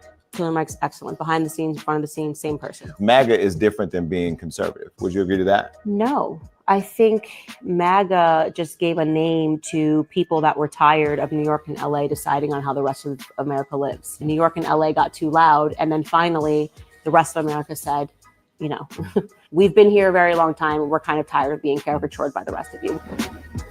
All right. So there you go. There. That's that. This joins other hip-hop criticisms from Candace Owens, although this is more of a personal take than anything else.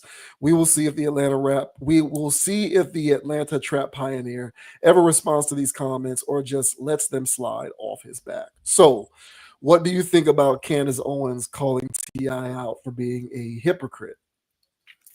Yeah, man. Not surprised. If this actually happened where they were talking behind the scenes and they were on the same page, you know, on most things. But of course, when he got on the stage, you know, he had the tap dance, I guess. So this ties into the Bow Wow situation where all these rappers is liars. All they do is be performative and put on fronts. You know, so, you know, T.I. is an industry guy. You know, even though, you know, they want to classify him as some trap legend or whatever they said in there, but I mean, he was signed to major labels. So he's been an industryite for his whole career. So they move in a particular type of way where they'll do whatever they have to do to be on top. So I'm not surprised that T.I. was playing nice backs behind stage, but flipped on her because everybody in the audience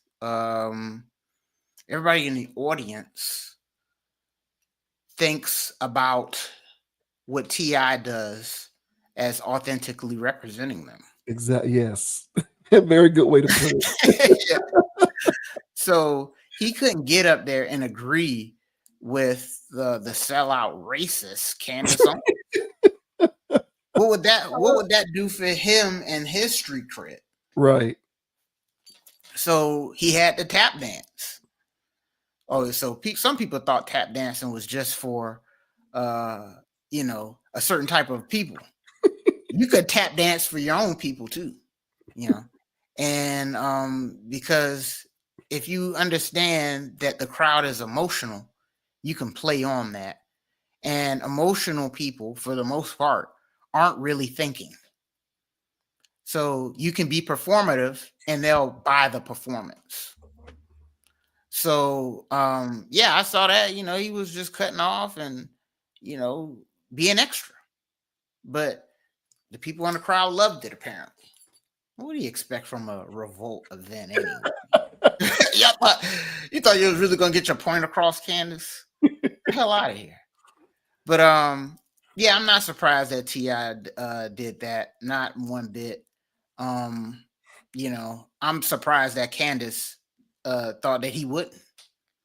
To be honest, this plays right into something that it seems like T.I. would do, man. He seems like one of those people. Now, he's not going to fake being on a private jet, but he definitely comes off as somebody that was in the industry and would say things or do things that are exaggerative, you know. And so, yeah, he's an embellisher.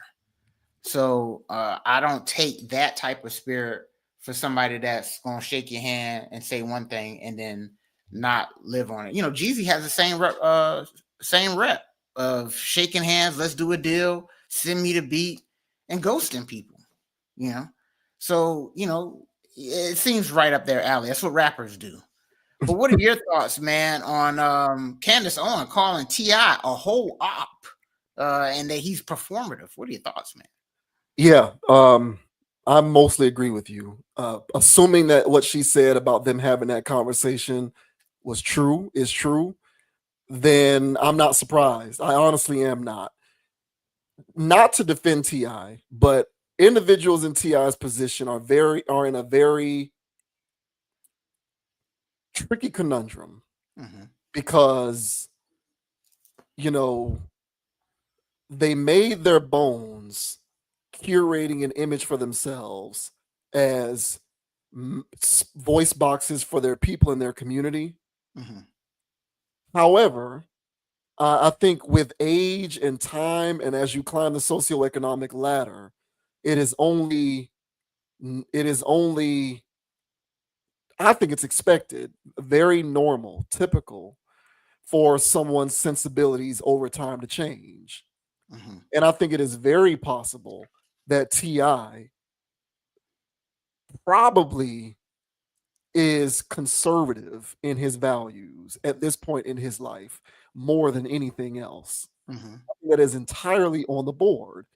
You don't self-actualize financially and get into that tax bracket and have to deal with those kinds of rich people issues and rub elbows with people in those rooms Mm-hmm. and play the industry game like that. And he himself with his own children and a spouse being the head of a household, you don't age into that position and still have the same sensibilities that you had before you came into any fame or money. I don't believe that. So I think it is entirely on the board that not only him, but other people in his position are more conservative leaning in how they look at the world. But they know they can't do it publicly, because if they do it publicly, they will alienate all of their fans. They will alienate their main constituency. They will piss off the base, which is largely responsible for supporting their career, will ghost them if they are publicly conservative. So what he has to do is, although he's in private be a conservative, he has to publicly parrot the liberal speech. Mm-hmm. Because he's just in that weird, tricky space where he can't be publicly conservative because of what his background is. Now, if you're Candace Owens, someone who came up publicly being conservative, it comes at no cost to you because you've already alienated everybody who's liberal anyway. So you're not really losing anything by continuing to speak your truth. Mm-hmm. But for someone such as T.I., who came up, perpetuating Black victimhood, perpetuating low-hanging fruit about Black people, or just anybody in low socioeconomic standing, being a voice box for the community, speaking up for the voiceless and those who can't speak up for themselves, talking up, being anti-police, anti-law enforcement, all of the various hot button talking points that disenfranchised people and people of color love to hear. When you've come up perpetuating a lot of that rhetoric, the vast majority of your career as an artist, you can't pivot and all of a sudden be a conservative in public. You just can't do it. So I think that that's unfortunate, because I believe that if T.I. is truly a conservative individual, he should be free to express his conservatism without backlash. But we all know that that's not the world that we live in. And you cannot, really, it's detrimental to even be publicly conservative these days, period. Let alone being publicly conservative when you curated a name for yourself as the opposite of that. So he's in this unique position where he has to continue to play that game. And he ain't the only one. I am pretty sure that a lot of guys who have a story similar to his, or who are in a position similar to him, are in the same exact boat. A lot of them probably privately vote Republican. They'll never say it because they will never jeopardize their public standing to that degree. But a lot of them probably vote Republican. They probably vote red. The only ones who don't are people like him, who say, even though I agree with a lot of conservative talking points and policy issues, I don't like this one individual, so I'm going to continue to vote blue, even though everything else about you is red. But a lot of these other guys who aren't as vocal as T.I., they probably vote red too. And then they'll get on a show, or they'll do a public appearance, and they'll lie and say that they're everything blue, because they know that their fan base and the people who support them are blue. And so they have no choice but to continue to kowtow. So, it's just the state of the, political climate that we live in, these socioeconomic times. speaking on social issues. It just isn't prudent for anybody in the public limelight to be conservative unless you have been that way since before you were in the public limelight. Mm-hmm. But if you spent any amount of time being not that, even if you've matured into that as time has moved along and you've gotten older and just learned more about the world and you just feel differently about things, new information, you can change your opinion. Even if you're in that position, if you were once someone who was parroting the hyper-liberal agenda, you cannot now, at this point, even though you feel differently, speak to how you feel differently. You're basically throwing everything in the toilet at that point. That's career suicide. It's career suicide. You can't do it. And even though I don't agree with that, I understand it as the reality. Mm-hmm. The only problem that I have with this entire dynamic that we're discussing here is if it was reversed. Let's say we reverse the scenarios. Let's say Candace Owens, who was conservative before she became famous, who was proudly Republican before she became famous, before she had a platform. She's been on this. And so she's very much a polarizing figure in the media. She's maligned by the lamestream media and all of these other lamestream areas of industry who are all about the hyper-liberal agenda. Let's say that she all of a sudden started publicly talking about how she's seen the light and that she's decided that the liberal way is the right way to go. Her career would actually benefit from that. She would actually start to see a lot of gains as a result of her doing a 180 in the opposite direction of somebody like T.I. And that lack of balance to me is the only area where I see it, where I take issue. Mm-hmm. But other than that, I understand this for what it is. I think it is perfectly on the board that T.I. is probably mad conservative in every area of his life. He's probably conservative with his kids. He's probably conservative with his household, his taxes, the way he wants to rear his family. T.I. is probably conservative all across the board when it comes to all of that stuff. But can he do it? Can he talk about it publicly? No, he can't. He can't do it. So he has to continue to talk about, all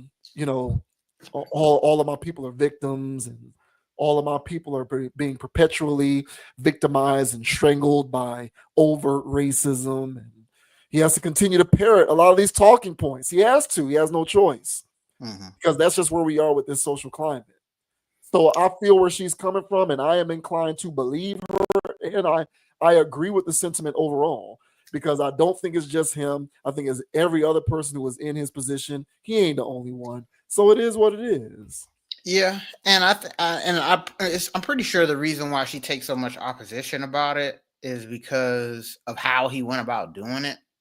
Just really trying to upstage her and sun her on stage. Because I was thinking, because Candace Owens is an interesting character to me. She's a character. She's not a real person to me.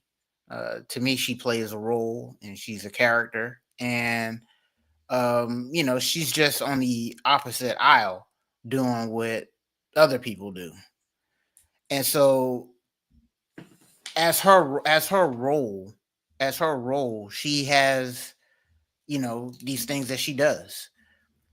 When she got into a conversation with T.I., and let's say that they did agree on stuff, and she started saying some stuff that was some BS, because it was probably a little too far conservative. I don't know the context of why he snapped, but even then, even though I don't know the context that she snapped, there's no reason to talk like that in that moment. So it's not even the fact that he switched up, because she probably could have taken that as a professional. It was the way that he went about doing it. Yeah. That was a little too much for her liking. Well, that's the thing. He took advantage of the moment. Yeah. That's why they said it was very performative, because it wasn't merely that he code switched based on whatever it was that they talked about. Correct. It was that he knew the kind of crowd that was there. Yeah. Yes. And he knows the kind of rhetoric that they want to hear. Yes. So he played that up. And that was the part about it that she didn't like. Yeah. And and if I was in her position, I wouldn't like that either. Because I'm pretty sure there's plenty of people that she comes across that she sees that hop those fences. They don't do that. And so by him doing that, that was like, hey, look, bro, you know what I'm saying? Game respect game, and I don't respect how you handled that. And so now that I can pretty much agree with, and I can see why he did that. And so, but I'm pretty sure he is a conservative guy, and his line probably is Orange Man. That probably is his line. And because I know a lot of people like that. More or less they're conservative people, but I can't get behind that guy. That sounds like a lot of black guys. Right. Yeah. So if T.I. was on that, yeah, okay, that makes sense. But at the same time, if you disagree with her, you don't have to do all that. And so that was her gripe. And so, yeah, man, all in all, I agree with you, man. There is these things out here where certain types of standpoints, principles, philosophies are upheld, and they're crowned.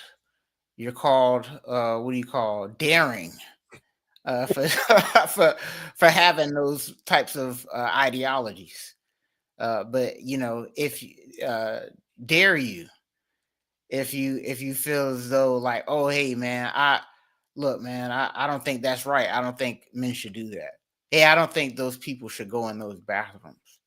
Hey man, automatically you're labeled conservative, and automatically you're labeled toxic. Yeah. It's a wild situation, man. So T.I. doesn't want to be called toxic. He doesn't want to be called all the above.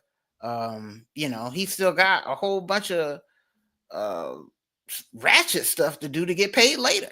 Right. Yeah. So yeah, that was a business move for him. And this is a business move for Candace, throwing him under the bus and calling him them people, or the ops, because he's not standing on business as a person. So I think both of them, even though T.I. didn't speak here, I think both of them are going to have their own truths to this situation. But me calling this down the middle, even if you disagree, T.I., I can see why you did that, but I don't agree with it. I feel like you could have handled that a lot more classier. And if you wanted to sun her another way, but just yelling and stuff like that, you look like a fool. Yeah, but he was getting a lot of applause while he was sunning her like that. So again, he knew what he was doing. Like he knew what he was doing. He knows that it's revolt. I will say this. It is revolt. I'm gonna say this. You can say whatever you want about Candace Owens, but she is not afraid to go to places where she knows she's not welcome.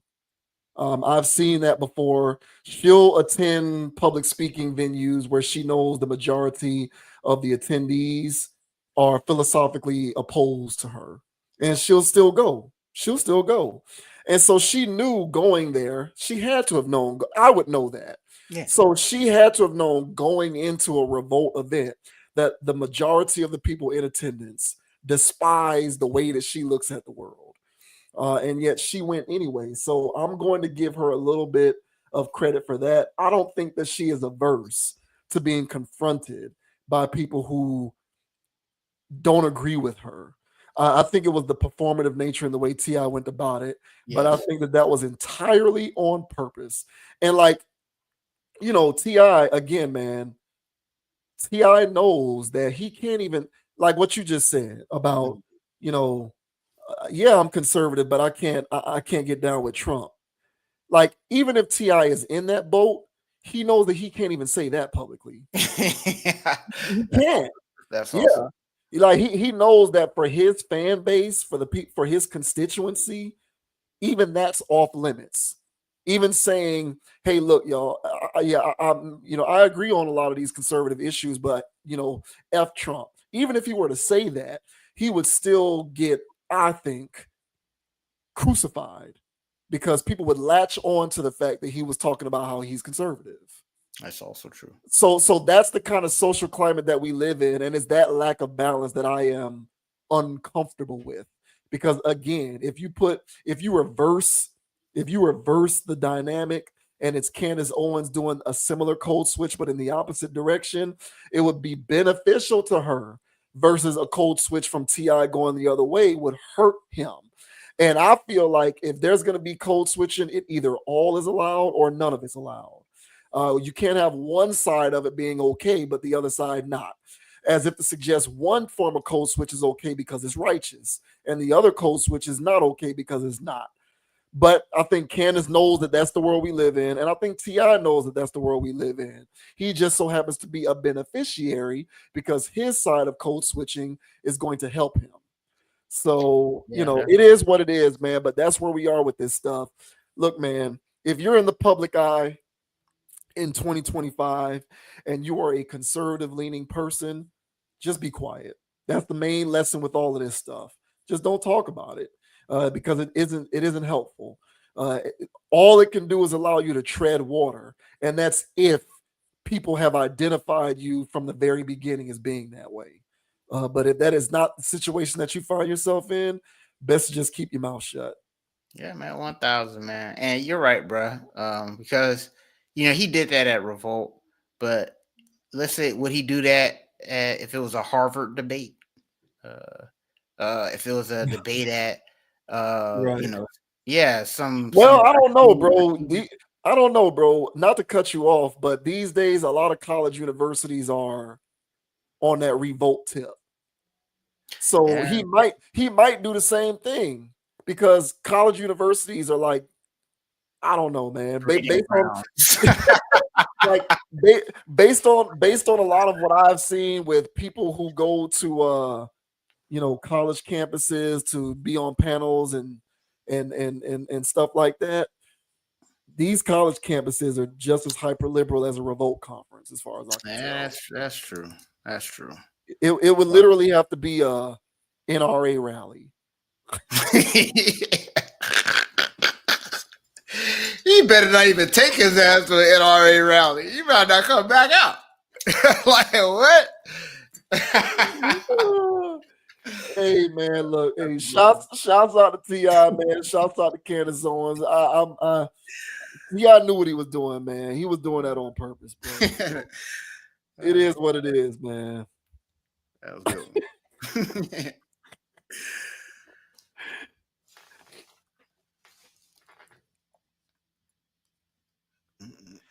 And now we have someone else who is quickly emerging as she's inching closer to friend of the channel territory. Getting there. She's getting there. Michelle Obama is talking about her post-White House life.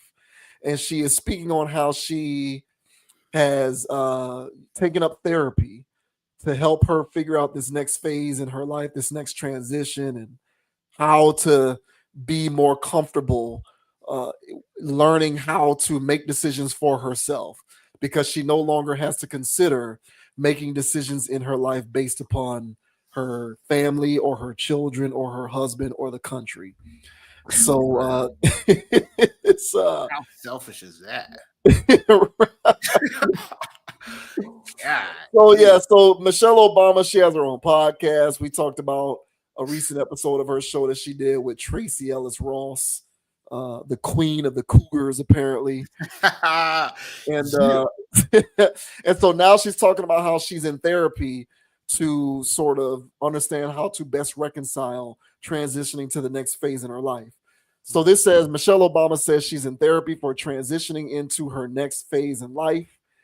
Michelle Obama is opening up about returning to therapy as she is transitioning into the next phase of her life.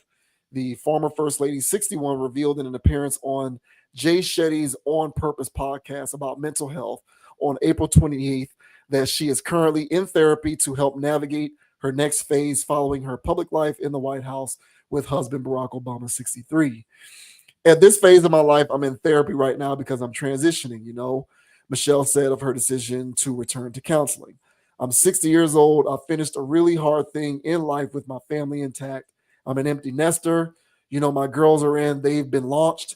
And now for the first time, as I've said before, every choice I'm making is completely mine. I know I now don't have the excuse of, well, my kids need this, or my husband needs that, or the country needs that. So how do I think about this next phase, and let me get some help, she added. Michelle, who has been a longtime advocate of therapy and has done it for years, likened it on the podcast to getting a tune-up. And she noted that she felt that this was the perfect time in her life to do so, knowing all the things she already did. Let me unwind some old habits. Let me sort through some old guilt that I've been carrying around. Let me talk about how my relationship with my mother has affected how I think about things. So I'm getting that tune up for this next phase because I believe this is a whole other phase in life for me. And now I have the wisdom to know, let me go get some coaching while I'm doing it so that I have other voices other than the people who know me best. I've got a new person that's getting to know me and seeing me completely new and hearing all these emotions. Michelle previously opened up about her newfound independence on an episode of Sophia Bush's iHeartRadio podcast, Work in Progress, saying that she can now do whatever I want. It's the first time in my life all my choices are for me. I think if I'm honest with myself, I could have made a lot of these decisions years ago, but I didn't give myself that freedom. She also touched upon how this newfound freedom combined with constant public scrutiny led to gossip and speculation about the state of her marriage with the former president. That's the thing that we as women struggle with, disappointing people. I mean, so much so that this year, people couldn't even fathom that I was making a choice for myself, that they had to assume that my husband and I are divorcing. This couldn't be a grown woman just making a set of decisions herself, right? But that's what society does to us. We start actually going, what am I? What am I doing? What am I doing this for?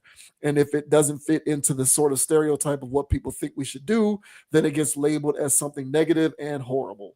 So there you have it. The former first lady is in therapy to get a better handle on her emotions and how to better cope with being comfortable making decisions for herself and not for anyone else. So are you buying any of this? No, I'm not.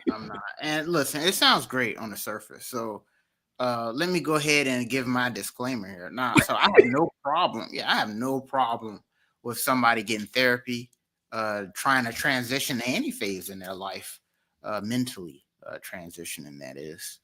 And so, you know what I'm saying? So I don't have a problem with that. Okay. But I'm gonna just tell you how I feel about this. Yeah, hey man, go ahead. Go ahead. So to me, I took the word therapy as I'm in training.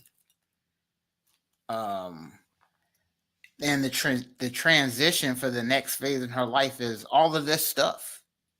I think what she is going to now start doing, I think she's trying to carve out this Oprah lane for herself. And I think that this air quote therapy that she's talking about is her training for this new role she's about to start playing. And, you know, using all of these, listen now, she was in the White House now. She was with Obama now. And they got the best speaking people out there. So she can dress this up real nice to make it sound like how it just sounded. I mean, that sounded so spectacular. What woman doesn't want to, hey, let me find something to do with my life since all the kids are gone? You know, my life was my kids, but my kids want to live their own life now. What's left for me? Look, I get that. All right. So, and I'm not telling y'all to stay in the house and keep cooking. Some of y'all, no, I'm not just playing. I'm not telling y'all to do that. All right. So if you want to explore a new chapter in your life, fine. But I think what she's doing here is she's using code words. And I really feel as though, because she's got the cachet enough to go Oprah. And so I think what she's going to do is she's going to go ahead and do that. Now, she has this guy on her podcast. She'll, you know, I think that's her brother, or it's something like that. Mm-hmm. Where, you know, he's a little, you know, on the spectrum. Okay. And you know, she was with the blue people. So, you know, I'm pretty sure a lot or whatever she's going to be getting herself into is going to be along those lines. And she's got a lot of pull. So I wouldn't be surprised if she would have people on her show who are transitioning physically and pushing that line. So the thing that I have with this, I wasn't prepared for her to get into the content creation space. Why? But now that she is, and she has a lot of pull, wouldn't be surprised if she is saying some ASAP Rocky kinds of things or having ASAP Rocky kind of conversations for dangerous rhetoric to continue. So all in all, on the surface, who's against people trying to get therapy? Not me. All right. But I think what she's doing here is cloaking her stuff or what she's doing for, you know, to make it sound good. But I think where she's really getting at is she's training to be the next Oprah, if you will. But what are your thoughts, man, on Michelle Obama out here saying that, hey, man, you know, mental health is important. So, hey, I'm out here getting therapy to transition to the next phase. What are your thoughts, bro? Yeah, I was gonna give a disclaimer myself, but you beat me to it. So okay. I'm going to go ahead and just say Dogon SS also speaks for me when it comes to his disclaimer about mental health and therapy. Yes. I agree with that. Yeah, I don't think that anything that you said was necessarily out of bounds. This to me, I think that this coincides with her personal brand. You know, her podcast. I think it's all a part of the operation of creating Michelle Obama, or rather positioning Michelle Obama as a media mogul. I don't really think that that's a far-fetched notion. As far as I'm concerned, it's obvious to me that she is trying to that is her next transition. Like the decisions that she is now making independent of her family or any sort of professional duty or obligation has to do with her next career move, which I would say is being like a media talking head. So I don't really think that that's totally out of bounds. Like that's kind of the way this stuff works. Interviews like this and her own podcast, they typically serve as focus groups.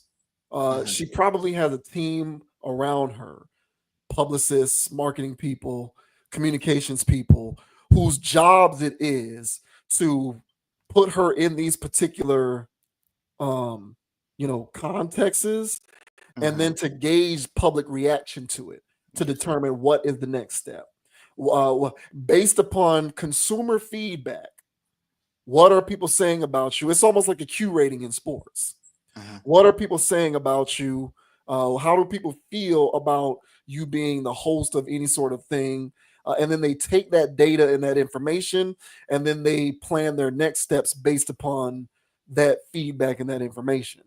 So I don't really think that what you're saying is totally far-fetched or anything necessarily conspiratorial. I think it is completely conceivable that that's what she has going on. It also clarifies to me why she's been unmuting so much about her personal life, because that's what individuals in her position do. These people who host these talk shows, Oprah's and anybody else who's in a position like that, you have to be comfortable being individually transparent.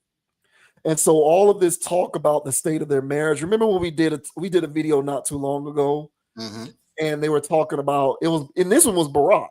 And Barack is probably a part of this. Yes. And he's a part of her operation.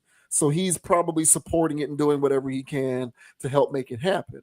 But, Barack is doing these interviews talking about how he owes Michelle Obama because of all of the years of him being president. And so campaigning for her. Yeah, right. So he said that he's in a deep deficit is what he said. Yes. So all of this stuff, and then Michelle doing her podcast with Tracy Ellis Ross, asking her why she likes younger men, and commenting about how younger men are gorgeous, and just sort of getting into how she sees things from her vantage point, and being more willing to divulge details about her personal life. These are all talking points that an individual in media has to be comfortable engaging in. And so these are little baby steps towards the ultimate end goal of her being someone who is viewed as an authority figure in that regard. Mm-hmm. So this to me it makes sense. It's expected. If it were me, not if it were me, but for my taste, she comes from a degree in law, right? Didn't she get a law background? She went to Harvard or something like that. Isn't that where they met? Yeah, they were like in Harvard Law School or something. So like if she's a lawyer or an attorney, and this is just JV Wins giving his personal opinion. I'm not saying I'm right or wrong. This is just my personal opinion. I think it would be pretty dope if she, went back into practicing law or doing something cool like that. But, these days it's all about the metrics and the clicks and the algorithm. And she already has a huge name. So why not capitalize on that to the best of her ability? So, yeah, I think this is all a part of a very carefully laid out plan to position her as like a media personality. Yeah. And 1000. And last thing I'll say is, now, given who she is, the resources that she has, the people that she has, one can just say, hey, man, she just got the cash. She knows the people to get the top equipment, the top this and that, to have this, the top branding, to have this type of podcast. But I'm telling you right now, it's industry planish. And this is Michelle Obama. And what I'm getting at with the industry plan is that she's being served to us. And, this is on People Magazine. This is people.com that we read this article from. And it was everywhere. This one little thing that she's saying about mental health and transitioning over, this was everywhere. So this wasn't viral as far as on TikTok. People ain't talking about this on TikTok. But this went viral in all the big chains of media. And so she's getting pushed to be this new speaking head for Black women in America. Specifically, yes, absolutely. Yeah. And so she's going to be talking these various talking points that Black women in America think like. And if you're not like that, she's going to dare you and challenge you to think like that, because you know what I'm saying? And so this is what I don't care for with this. So it's one thing to say, hey, whatever, but we'll see how far this goes. But me personally, I think the sky's the limit with this. Mm-hmm. And she's going to replace Shay Shay in views. And Shay Shay, well, now, yeah, that may be that boy done, bro. That's a wrap for him. How did that happen? What Cat Williams said in 2 weekends, 3 weekends, something like that. Something like that.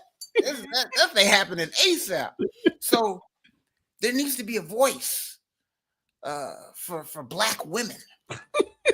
And so here she comes to save the day. So hopefully, my people out there, and getting Keke Palmer, getting Tracy Ellis Ross, mm-hmm. getting what's that girl that was in Hustle and Flow and Empower? That girl, she was in talking about some Hollywood don't pay them enough. Girls in Baby Boy, what's her name? Oh, Taraji P. Henson. She got all these, yeah, and she just interviewing them. And it's just, I'm like, oh, okay, I see what's going on here. Okay. So, hey, y'all, just brace yourselves. All right. You know what I'm saying? Just brace yourselves out there. And don't say I ain't warn you. Yeah. I'm telling you right now, that's going to be the Dangerous Rhetoric podcast. I'm telling you right now. You heard it here, folks. You heard it here first, folks. Yeah, I think it's entirely on the board that once she has ascended to wherever it is that she's going to ascend to, that she will be peddling certain forms of speech that are becoming more normalized and popularized. Single motherhood, lack of marriages, lack of nuclear families and households. Being a baby mama is in fact not something that women should avoid doing. All of these neoliberal talking points, even though she is the complete antithesis of that, given her own personal history, it won't matter, because what pays is what is the thing to say, what is the current cultural zeitgeist, which is everything that I just referenced. And I completely see a world in which, if she ascends to being this media personality, she will definitely be perpetuating a lot of these various narratives. I think that is entirely on the board, because sadly, those are the narratives and talking points of her community. Take that for what you will, folks. It is make up your own mind as to how you feel about that. We are just two dopes on this podcast giving our own opinion. So, but yeah, I feel you, bro. I agree. I think that all of that is entirely on the board. Yeah, So, man. Wild stuff. Yeah. Stay on the lookout, guys. Stay vigilant out there, man. Yeah.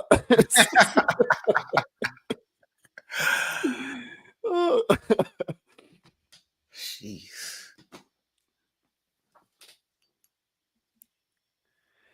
And for our last video this evening, we are going to discuss definite confirmed friend of the channel. Absolutely. Waka He made it with Flocka. this one. Oh yeah, Waka Flocka is a friend of the channel with flying colors at this point. Yes. And he is right now engulfed in controversy because a recent performance, a live show that he did out in New Orleans, went viral for all the wrong reasons, because some person, jumped up on stage wearing a shirt with a swastika on it, and it has created all sorts of collateral damage. Now, he has not spoken about this in any kind of way, but there have been all sorts of formal statements made and all kinds of stuff. But this is being looked at with a fine tooth comb, and it is highly controversial, to say the least. So this says Waka Flocka Flame concert issues causes backlash after man with a swastika shirt takes the stage. Waka Flocka Flame often gets in hot water for his controversial political views, but no scandal has been as incendiary as this. During his show on Friday night at the Om Lounge in New Orleans, as caught by Sophie Ferrara on Twitter, a man wearing a swastika shirt took the stage during the concert. The whole background behind this shocking display of Nazi imagery is a bit unclear, but Twitter has some possible answers. Some reports suggest that attendees claim staff refused to move him, whereas folks allegedly tried to kick out people booing at him. But take everything with a grain of salt. According to the Om Lounge's statement on the matter, per Stop Anti-Semitism on Twitter, the man with the swastika shirt is a New Orleans-based co-performing artist, and they do not know the performer's intent. They stated the shirt might be a form of satire or political commentary, but nevertheless, without necessary context, they denounced this imagery. In addition, the Om Lounge stated that Waka Flocka's manager, who is Jewish, became shocked and disturbed when he heard about this. The self-proclaimed soft rapper has apparently not responded to this controversy at press time. So there are some Twitter. There's a Twitter caption here of this. Let me see if this will play. Oh no, it doesn't play. I got to go to another link. So I'm not going to bother with that because it's only a 6-second clip, and it just shows the person in question wearing the swastika shirt. But in that quad box there, if you look in the lower left-hand corner, actually, you know what? I'll just go ahead and stop playing this, and then we'll just show it real quick. It's no big deal. Quad box, the octo box. Yeah, the quad box. So here you go here. So there is the clip up there at the top right. That's the guy in question. So you can see this gentleman is from the community, and he's wearing that shirt, and that has people pissed off. And there's another look in the lower right-hand corner. That's Walk on stage, and there's the guy to his left. and that has people pissed off. And then if you look on the left hand side, top and bottom, it's a zoomed in shot of the guy wearing this, sleeveless shirt or vest, whatever it is. And that has people pissed off. Moral of the story is people are pissed off. The article goes on to say, this follows some more trouble for the Atlanta MC, such as Waka Flocka Flame accidentally starting a rap beef when he kept commenting about DDG and his fashion choices. The spitter and streamer finally decided to stand up for himself. And then that link that we shared from Hot New Hip Hop has that statement from Ohm Lounge in full, where they are denouncing the shirt, whatever. So there you go, man. Waka Flocka has, up to this point remained mute about what is going on here, but this has a lot of people pissed off. So what do you think about the fallout from this dude wearing this shirt at this show? I personally, I saw the statements. I personally think it was intentional. I don't know what's going on right now. But there seems to be an effort to popularize this. I'm not too sure if you heard Kanye's no. But you gotta hear that. You get just for the irony of it all. But clearly,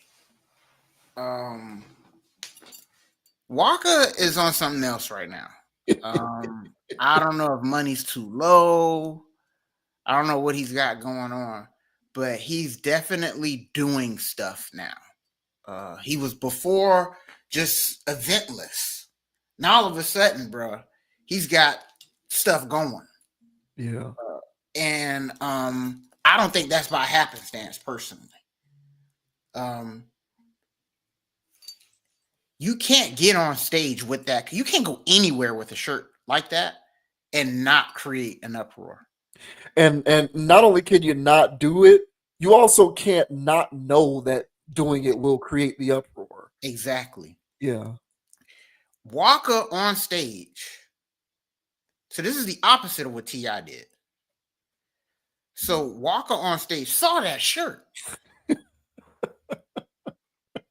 And he didn't kick the guy off stage. I don't care if you're another artist or whatever, bro, and you have a reason to be up here, but nobody on my stage gonna be wearing that shirt.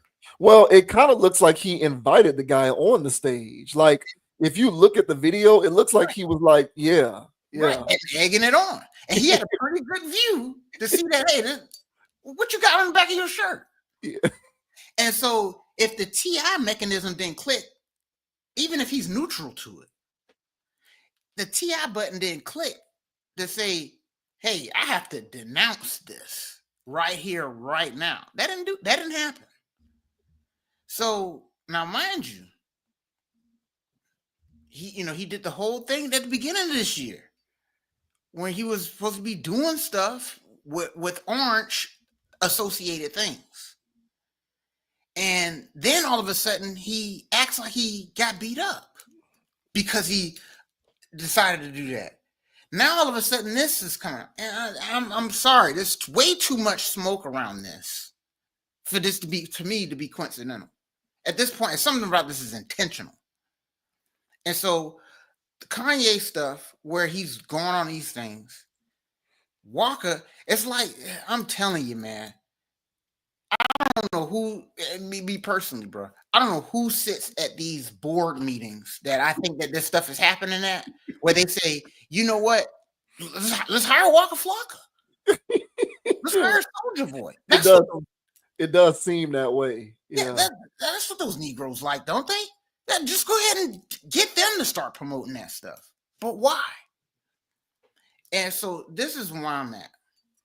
I think what these things are happening to loosen Black people up to those thoughts, ideologies, and that side of the aisle. no different than somebody painting their nails, doing all this other stuff to loosen you up, to blur lines. So to me personally, for Waka to be involved in these shenanigans lately, I don't think it's not happening because there's a check involved. I think there's a check involved, and he'll do whatever for a check. They can play the other angle of it's just an ancient symbol that represents the sun and good luck, or the portal. It got co-opted, now it's evil. Hey, look, bro, don't wear that on stage. And don't be talking that kind of crazy stuff on wax if you're like Kanye or something. So me personally, I disavowed this, or whatever that word is. I don't stand behind this. I think it's corny. And if I were Waka and I didn't know that this guy was on stage or whatever, I would make a public statement to distance yourself from this. And the more quiet that he stays about this, the more I feel like he got paid to do this. Or that he agrees with it. Or he agrees with it, one or the other. And either way, it's not a good look for him in my book, when it comes to, the people in the crowd. But what are your thoughts, man, on Waka Flocka? I hear catching backlash because some smartass wants to wear a swastika on stage. What are your thoughts, man? Yeah, I think he's doing it for a reason. It's funny, in the last video, 2 videos ago, when we talked about T.I. and Candace Owens, I said that the dynamic of code switching socially and politically as a beneficial act only works in one direction. Mm-hmm. That being if you code switch from red to blue. Mm-hmm. If you try to code switch from blue to red, it works to your detriment. I still largely believe that to be true, so I stand by that. But there is what's the right way for me to say this? There is like there is an extremist element, I feel. Yes. Growing within people who are over the liberal stuff. Mm-hmm, mm-hmm. So you have reasonable people like me who don't agree with a lot of liberal ideology, but I can still live and coexist in the world with it. I'm not going to develop any sort of extremist ideas and start acting crazy and wild out here in these streets, right?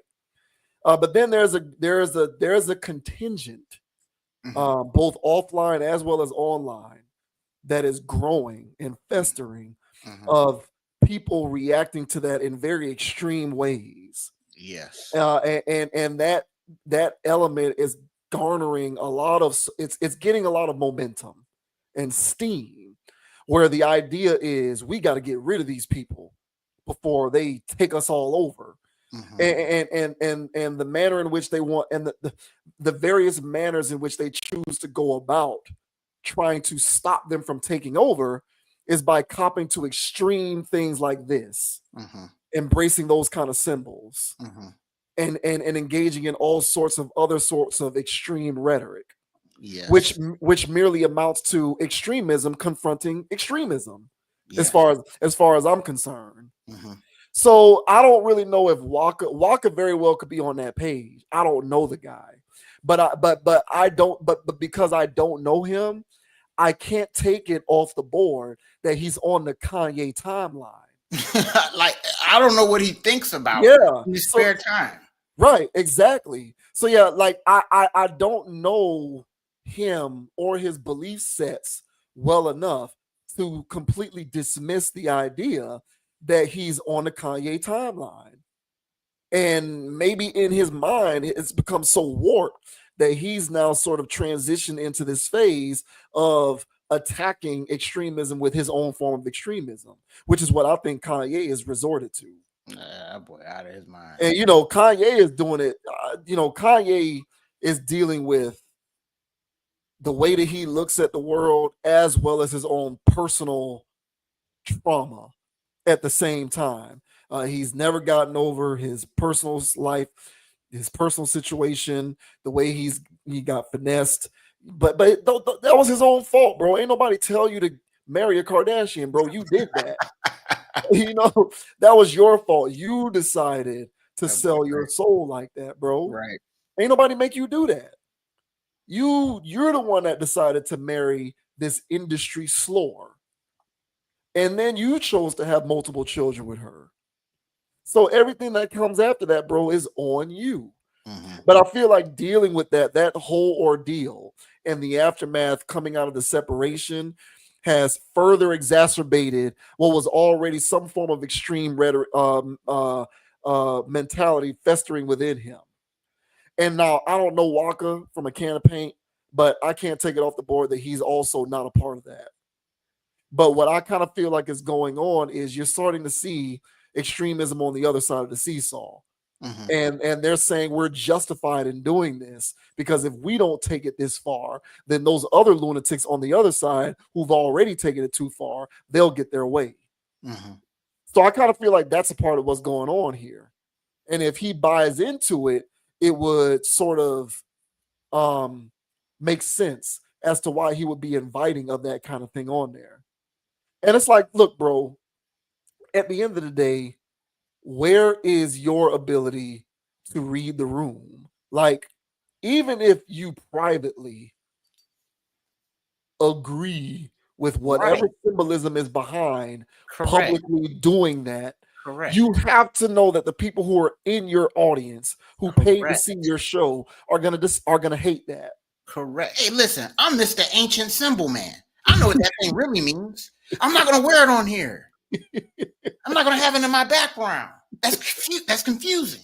Yeah, but if you're so emboldened to do it anyway because you feel like you have to do that in order to combat the crazy extremism on the other side, then you're not going to consider the ramifications of doing it and how it might come off to people because you feel like you're fighting the good fight. So it's your righteous cause to do it. Therefore, any sort of collateral damage is like expected. And yeah, I think that's a lot of what's going on here, man. And look, it's unfortunate because reasonable people are caught up in the middle. Like reasonable people are just in the middle of insanity. Yes. And like most people are reasonable, have their opinions on things, but otherwise just want to live in peace and be left to their own devices. But there's a lot of extremism going on. And one side has been running the media and running the internet. And I think the other side is starting to get more momentum. And it's and I think people like Kanye are agents of people like Kanye encapsulate that increased momentum on the other side. Yes. And it's starting to become more fashionable to be sort of out in front on that kind of extreme type of display of behavior. And as far as I'm concerned, like I said before, it's extremism being met with extremism. And, both of it is wrong. And it's just, people in the middle who just want some semblance of regular human decency are kind of just going to be left to pick up the pieces in the aftermath, unfortunately. Now, I don't know if that's a part of what this is, but it's kind of where my mind went to. It very well could be, and I can't take it off the board because I'm not in that guy's head, and he very well could be on that timeline. Right, and that's what I was thinking. And my thing is, when did this timeline become a thing? And so, are y'all trying to make this timeline a thing? Because that's what it seems like. But why? So much like I told you before, man, where people be paying people to be doing and saying dumb stuff. So like I was saying with ASAP Rocky, like, that's people pay him to talk like that. And so they got y'all from tap dancing wearing soft shoes. Oh, so y'all coming over here to do this. What's the point of this? And I like what you said as far as getting people into extremist ways of thinking. Yeah. And if you become an extremist, I don't know how extreme you can be in America. So you can have those ideologies and run around preaching and talking that stuff and showing up to meetings like that if you want. You're gonna end up on somebody's list. So this is not the way to go. If you do not like how the world is being run, there's other ways, like you said, to go about doing it. You do not have to take these extremist routes to be following behind a person like Kanye, not Waka per se, but anybody that is shadow agreeing with Kanye. Because there's people in the shadows, man. You talked about conservatives can't come out. People that agree with Kanye can't come out. They can't say a damn thing. You know pretty sure, like pretty soon, I am no longer going to be able to, use like liberal ideology as the form of extremism that's ruining the world. Pretty soon, I'm not going to be able to. I can still say that now, but in the near future, I will no longer be able to say that because they are going to be met on the other side with the other form of extremism that's going to be doing the same thing, but just on their version of it. So pretty soon, I'm not going to be able to say that, and I know that. I recognize that, and that that's just what happens, man. When people are unable to see constructivism and reason, what ends up happening is extremism is responded to with extremism. That's what ends up happening, and you can't talk one side or the other down because either side is dogmatic and feel as though they're on the side of righteousness. So you're literally going to be caught up in the middle, watching the world burn around these people. And that's just the way it goes. Yeah, man. Personally, I think this is some type of psyop. And I honestly, I would sit around and because that's all I do anyway. I'm gonna just sit around and continue to observe to see how many more faux pas happen out here. How and who they look like. Y'all got now we got black men running around saying what Kanye is saying, or wearing or hanging out with people wearing shirts of what Kanye be talking about. Yeah, it's crazy. Now we got black men doing that. And so my thing is like, even if you feel some type of way, you know how they felt about you. So what are you talking about? And this is the part that's not registering with me. So what's the point behind this, if there is one at all? Now we can just be dealing with two random lunatics that's just being lunatics, which is fair. But that's why I said I'm gonna continue to watch and observe to see what else happens after this, because at some point this is now becoming a trend.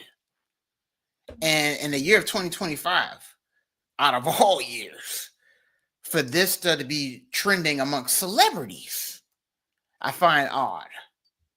So I'm gonna continue to keep watching and see what's going on here. To me, this stinks, and it's way too late for Waka to say something now. He should have said something immediately. The club should not have said something first. So if there's any backlash and he wants to respond after that, I'm not buying it. I feel like this was some type of weird play, and I'm gonna keep my eyes out on Walk, bro. Like it's over for this guy with me, bro. Like this year, he ruined it in 5 months with me, man. This guy was cool with me, and in 5 months, this guy's he's turned into one of these attention slurs. It's crazy. Yeah, I'll tell you what I think it is. I think the point is an extreme response to extreme liberal politics. That's what I think it is. One of the talking points that came in the aftermath of the recent presidential election was the amount of black men who voted for the red side and how that was such a travesty. And so, I don't know how many of us within that element are really starting to conjure up extreme ideas, which would be as a way to cope with that particular other side of things that we don't like so much. I feel what you're saying. Yeah, I feel what you're saying. Because and it's honestly it's natural, bro. It's what they say, equivalence exchange or something like that. Yeah, in a situation where if there's one pole over here and it's doing what it's doing, naturally there's going to be the opposite pole that becomes a thing. Yeah. So there was already an underground element of it, but now it coming to the surface is not coincidental since it's so aggressive over here. Yeah.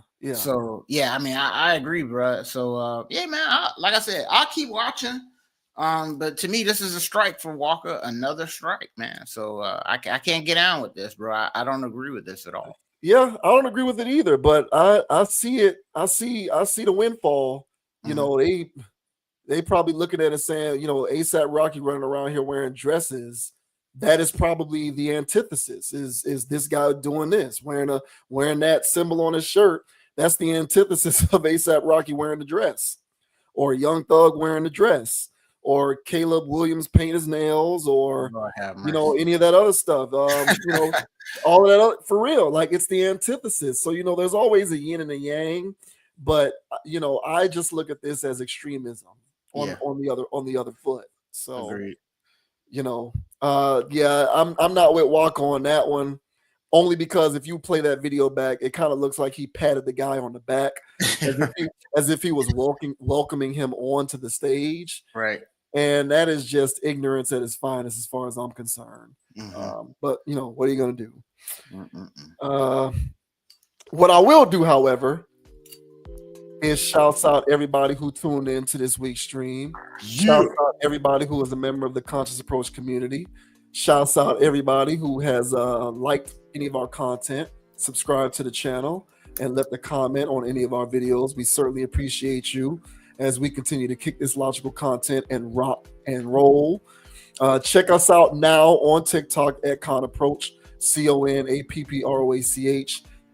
There's also the Instagram channel, same thing, at Con Approach. You can find me on Instagram at JVWins, JVWINS.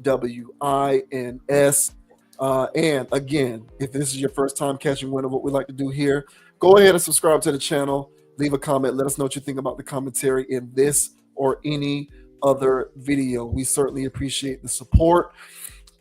Check us out on Amazon Music, Apple Podcasts, and Spotify if you would like to listen to us in audio form.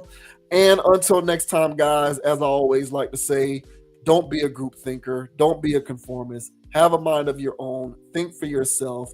And don't let any of these crazy people convince you that men and women are the same. Lord have mercy. Preach.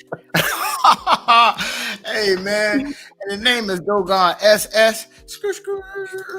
And you can find me on Instagram at Dogon_SS, on TikTok, YouTube, DraftKings, anywhere there's a social media platform. Dogon SS is out there. You know what I'm saying? Not the same SS that Waka's promoting. All right.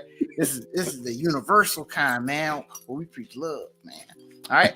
And like JB Wynn said, bro, we greatly appreciate everybody that's been hitting that like and that subscribe, consciously leaving comments. Now, we've been dropping a lot of jewels, all right, on this channel. And actually, I think we dropped a whole bunch tonight, man. So if you guys have anything that you guys would like to share on some of that stuff, let us know, right or wrong. We would greatly appreciate it, you guys. All right. And as I say on every pod, everyone, all right, don't be too hot, don't be too low. Keep it calm, keep it chill, keep it player. And don't let anybody get you off your pivot. So until the next time, everybody, we greatly appreciate y'all. More rings than Robert Ory. We'll see y'all on the next episode. Yeah. That's right, people. Thank you very much for watching. Please take care. Hope you have a wonderful week. We'll see you next time. Peace. Peace. Go Rattlers. Yeah. Cocaine. Yeah.